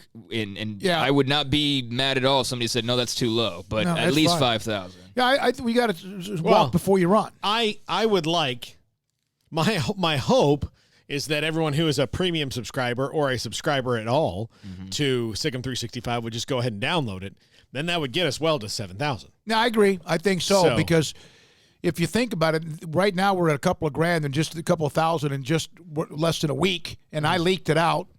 Yeah, about probably 2 weeks too early, quite frankly. No, it was actually 4 weeks too late. The way that I see this is all of these people are helping us beta test the app. Yeah. Because you don't know you have problems until people start using it. And so, and different people with different phones in different places. So, because you can, these things are kind of cookie cutter, but there's lines of code you have to write to fit into your individual system. And so, look, I see it as a positive because now in my new life, working for SicEm365 Radio, I'm an optimist now. Yeah, I just like jabbing at him really over the fact that he let it go knowing that there were still things to be worked out. But no, it has worked out. I slipped. And we do appreciate those of you who, we want to be fan-friendly, listener-friendly, reader-friendly, so if you do have something, and this don't be a jerk about it, but if you got a comment on something that's not working or whatever, then we'll be happy to hear it and try to help where we can. And I'll just tell you this will be constantly improved upon. Right. This is not something that we're just going to get to a point and say, well, this is as good as it's going to get. That's not how this company works. It's going to be constantly improved upon until, we're going to have one day we're going to have a mega app. Just gigantic, full of stuff. And I think one of the cool things about it is we have content. It's not just 3 to 6. So if you want to listen to something, if you want to listen to the full show, 7 to 10 o'clock tonight, you can listen to it. I heard Tim Brando's segment earlier today. They're replaying old shows too. 7 to 10 a.m. Colt and I put all the old interviews up, and it just cycles through. And as long as it's not one that's you're not going to hear Mickey from 3 weeks ago or John Machota from 3 weeks ago. Draft preview. But you will hear, Tim Brando. You're going to hear Randy White again. You'll hear RG3 and Dave Aranda again. You'll hear all that stuff, randomly played throughout the day. 7 to 10 is the replays, AM and PM. So, you missed the show, it's going to be on. So. Yeah, that's pretty cool. I was driving around. I had the app up because, I trying to help make sure I can get some of the things done that needs to be done in the guts of the app. So I know the technical side of things. I was monitoring the app. Yeah. I went in there and I was like, okay, this right here. It's 10 years we've been working together, and one of the first things that I was told about Smokey is that no one writes computer code like it's an absolute HTML, ace. XML, dot matrix. Total pro. I will say too on the app, if you are not bothered by on occasion, and this is when a commit happens. So we're talking a lot more here lately, but typically over the course of a year, you're talking about maybe 30 alerts when it's all said and done, but make sure you have your notifications turned on if you're not bothered by that sort of thing, because you will just very rarely, on occasion, get a heads up that the show's getting ready to start or that a certain guest is coming on. It's not for every single guest that we have on, so you're not going to get hammered with text. But like Mac Rhodes. Yeah, like Mac Rhodes is coming up, and hey, a reminder, especially given the times now that, oh, shoot, I better go get on the app so I can listen to Mac Rhodes. So there's that if you have your notifications on, as well as we've experienced now like 3 times over the last week and a half or so, an alert when a new commit comes in. So you can get, as soon as it happens, word on who the new commit is, and then that, if you click on it, it can take you to the forums, and you can discuss it there if you're a premium member, and if not, maybe it entices you to join the premium side, which we always encourage, of course, as well. So, yeah, there's a lot more than just listening to the show. There's direct feed to the forums and news and all that good stuff. So, a lot going on, and definitely a lot to check out. What is the number? I have an app on my phone. It's on my home page, the first page, and it's like a number 1 is like in the top right-hand corner. Deontay's trying to explain that. No, nothing. But then I click on the app and nothing happens. I think that was the notification for the show is on. Yeah, but then it doesn't go away. Yeah, it does. And it's good that I get a notification for the show because there are times when I need that, and I have actually an alarm that goes off at 2:27 and 2:57 to remind me of a show that I've been doing at that time now for over 30 years. But I need that. Yeah, see that little 1 next to it, just kind of like the blue next to it. Mine's there too, and I'll. Okay, would you fix that for me, please? Mine is not. Mine is clear. Mine is. So, but again, my phone is one of the test groups for the. I'm beta testing like crazy because my phone's had a couple of issues. Okay, what did I just see about CeeDee Lamb? Something about CeeDee Lamb. Oh, by the way, here's a funny story. Former Cowboys defensive end Taco Charlton says the Chiefs are going to get the best version of him. I guess you could say that. My foot is on the gas for this one. I'm not saying I gave my full effort everywhere I've been. All previous situations, things came to an end. It was kind of mutual. It wasn't really much of a surprise. I was kind of feeling out of position a little bit in the past. This year, I feel I'll be a little more comfortable and use my talents to the best of my ability. Sure, dude. I mean, sounds good, but you've now been on how many teams? 2. This is his teams. third. Yeah, he's now on team number 3 as a former first-round pick just a couple of years ago. So, anything from a guy like that at this stage, to me, it's lip service until he proves it. It wasn't just Rod Marinelli trying to yank him to play better, or Chris Richard or Leon Lett on that staff. That's not what that was. It was DeMarcus Lawrence and Tyrone Crawford and Antoine Woods and every single defensive lineman. And they had a problem. They had a problem at the same time, and that different levels of it. But David Irving and Taco Charlton. Taco Charlton was pretty entitled because he was a big hot shot at Michigan. And then David Irving just, couldn't have cared less about football, really. No. Didn't really care for it. I mean, he was at a different point in his life, and he will at some point in the next year or two make a serious, statement about wanting to get back into the game. Well, he's already kind of intimated now that marijuana is not a problem in the NFL that he would consider coming back in. I just can't imagine you drawing. I mean, I can understand if you. There's a lot of people that just really like to smoke marijuana, and it's not something that ruins their lives. They're able to function just fine. It's something that they enjoy doing. But for that to be the line in the sand to where I go, no, I would rather smoke this and feel this way versus make millions of dollars for a few years and then smoke all the weed I want to for the last 50 years of my life. I just don't know where that comes into your process as a rational thought. So well, and David Irving was about to make $25 million exactly. Guaranteed. I mean, he was gonna cash a big check, and maybe not for the Cowboys. I mean, they might have start your own dispensary, but he would have gone. He could have gone somewhere. Hell, he could have gone to the Broncos or the Seahawks, exactly, or anybody. It just makes no sense. It makes no sense. It really does. And when you break it down like that, you could have made that kind of money and lived in a city where it's legal and had no problem. And also, every once in a while, don't do it. He would just not show up. But he got hurt. Right. He wouldn't come into practice and all that. The NFL, now the NFL's kind of accepted this and they've moved on in a modern sense.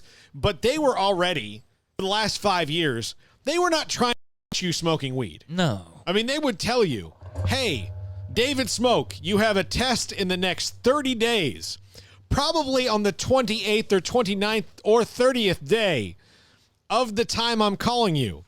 So maybe if today's the 1st, on the 28th, you should be ready for this test. I mean, that's kind of the call they would still get. have to put a reminder in my phone. But if they told you and you said, okay, all right. Yeah, I've got some time. Yeah, no, you're get right. out of my system. You would think. All right, so thanks to Deontay Epps, 2 steps for $4. What's the name of his Twitter account? You got to get this down now. Yeah. You got to put that on your sheet you got in front of you He's right never there. going to get it. Okay, D. Epps. Right steps. Right steps. Yes, okay, sir. by the way, his father, Kenneth, Yes. is that right? Yes. He's on my high school website under the Atlanta Rabbits. 1,766 yards in 1978. Is that right? Yep. 370-plus carries. I talked to him today. 16 touchdowns. Does he know his name's on my site? He did not. And What? I told him what you said, and he sent me that text, and he was like, well, that's not good. I said, man, that's pretty good. He said, yeah, when you get the ball 370. times. Yeah. Workhorse. So don't worry with the math. That's a record. you know, I still think that's I know, I still think it's good. school record for Yeah. most carries in a season. And 1766, a big number. And we'll have Philip Epps. That's your My uncle. uncle. His brother. He'll be on some Friday afternoon with us.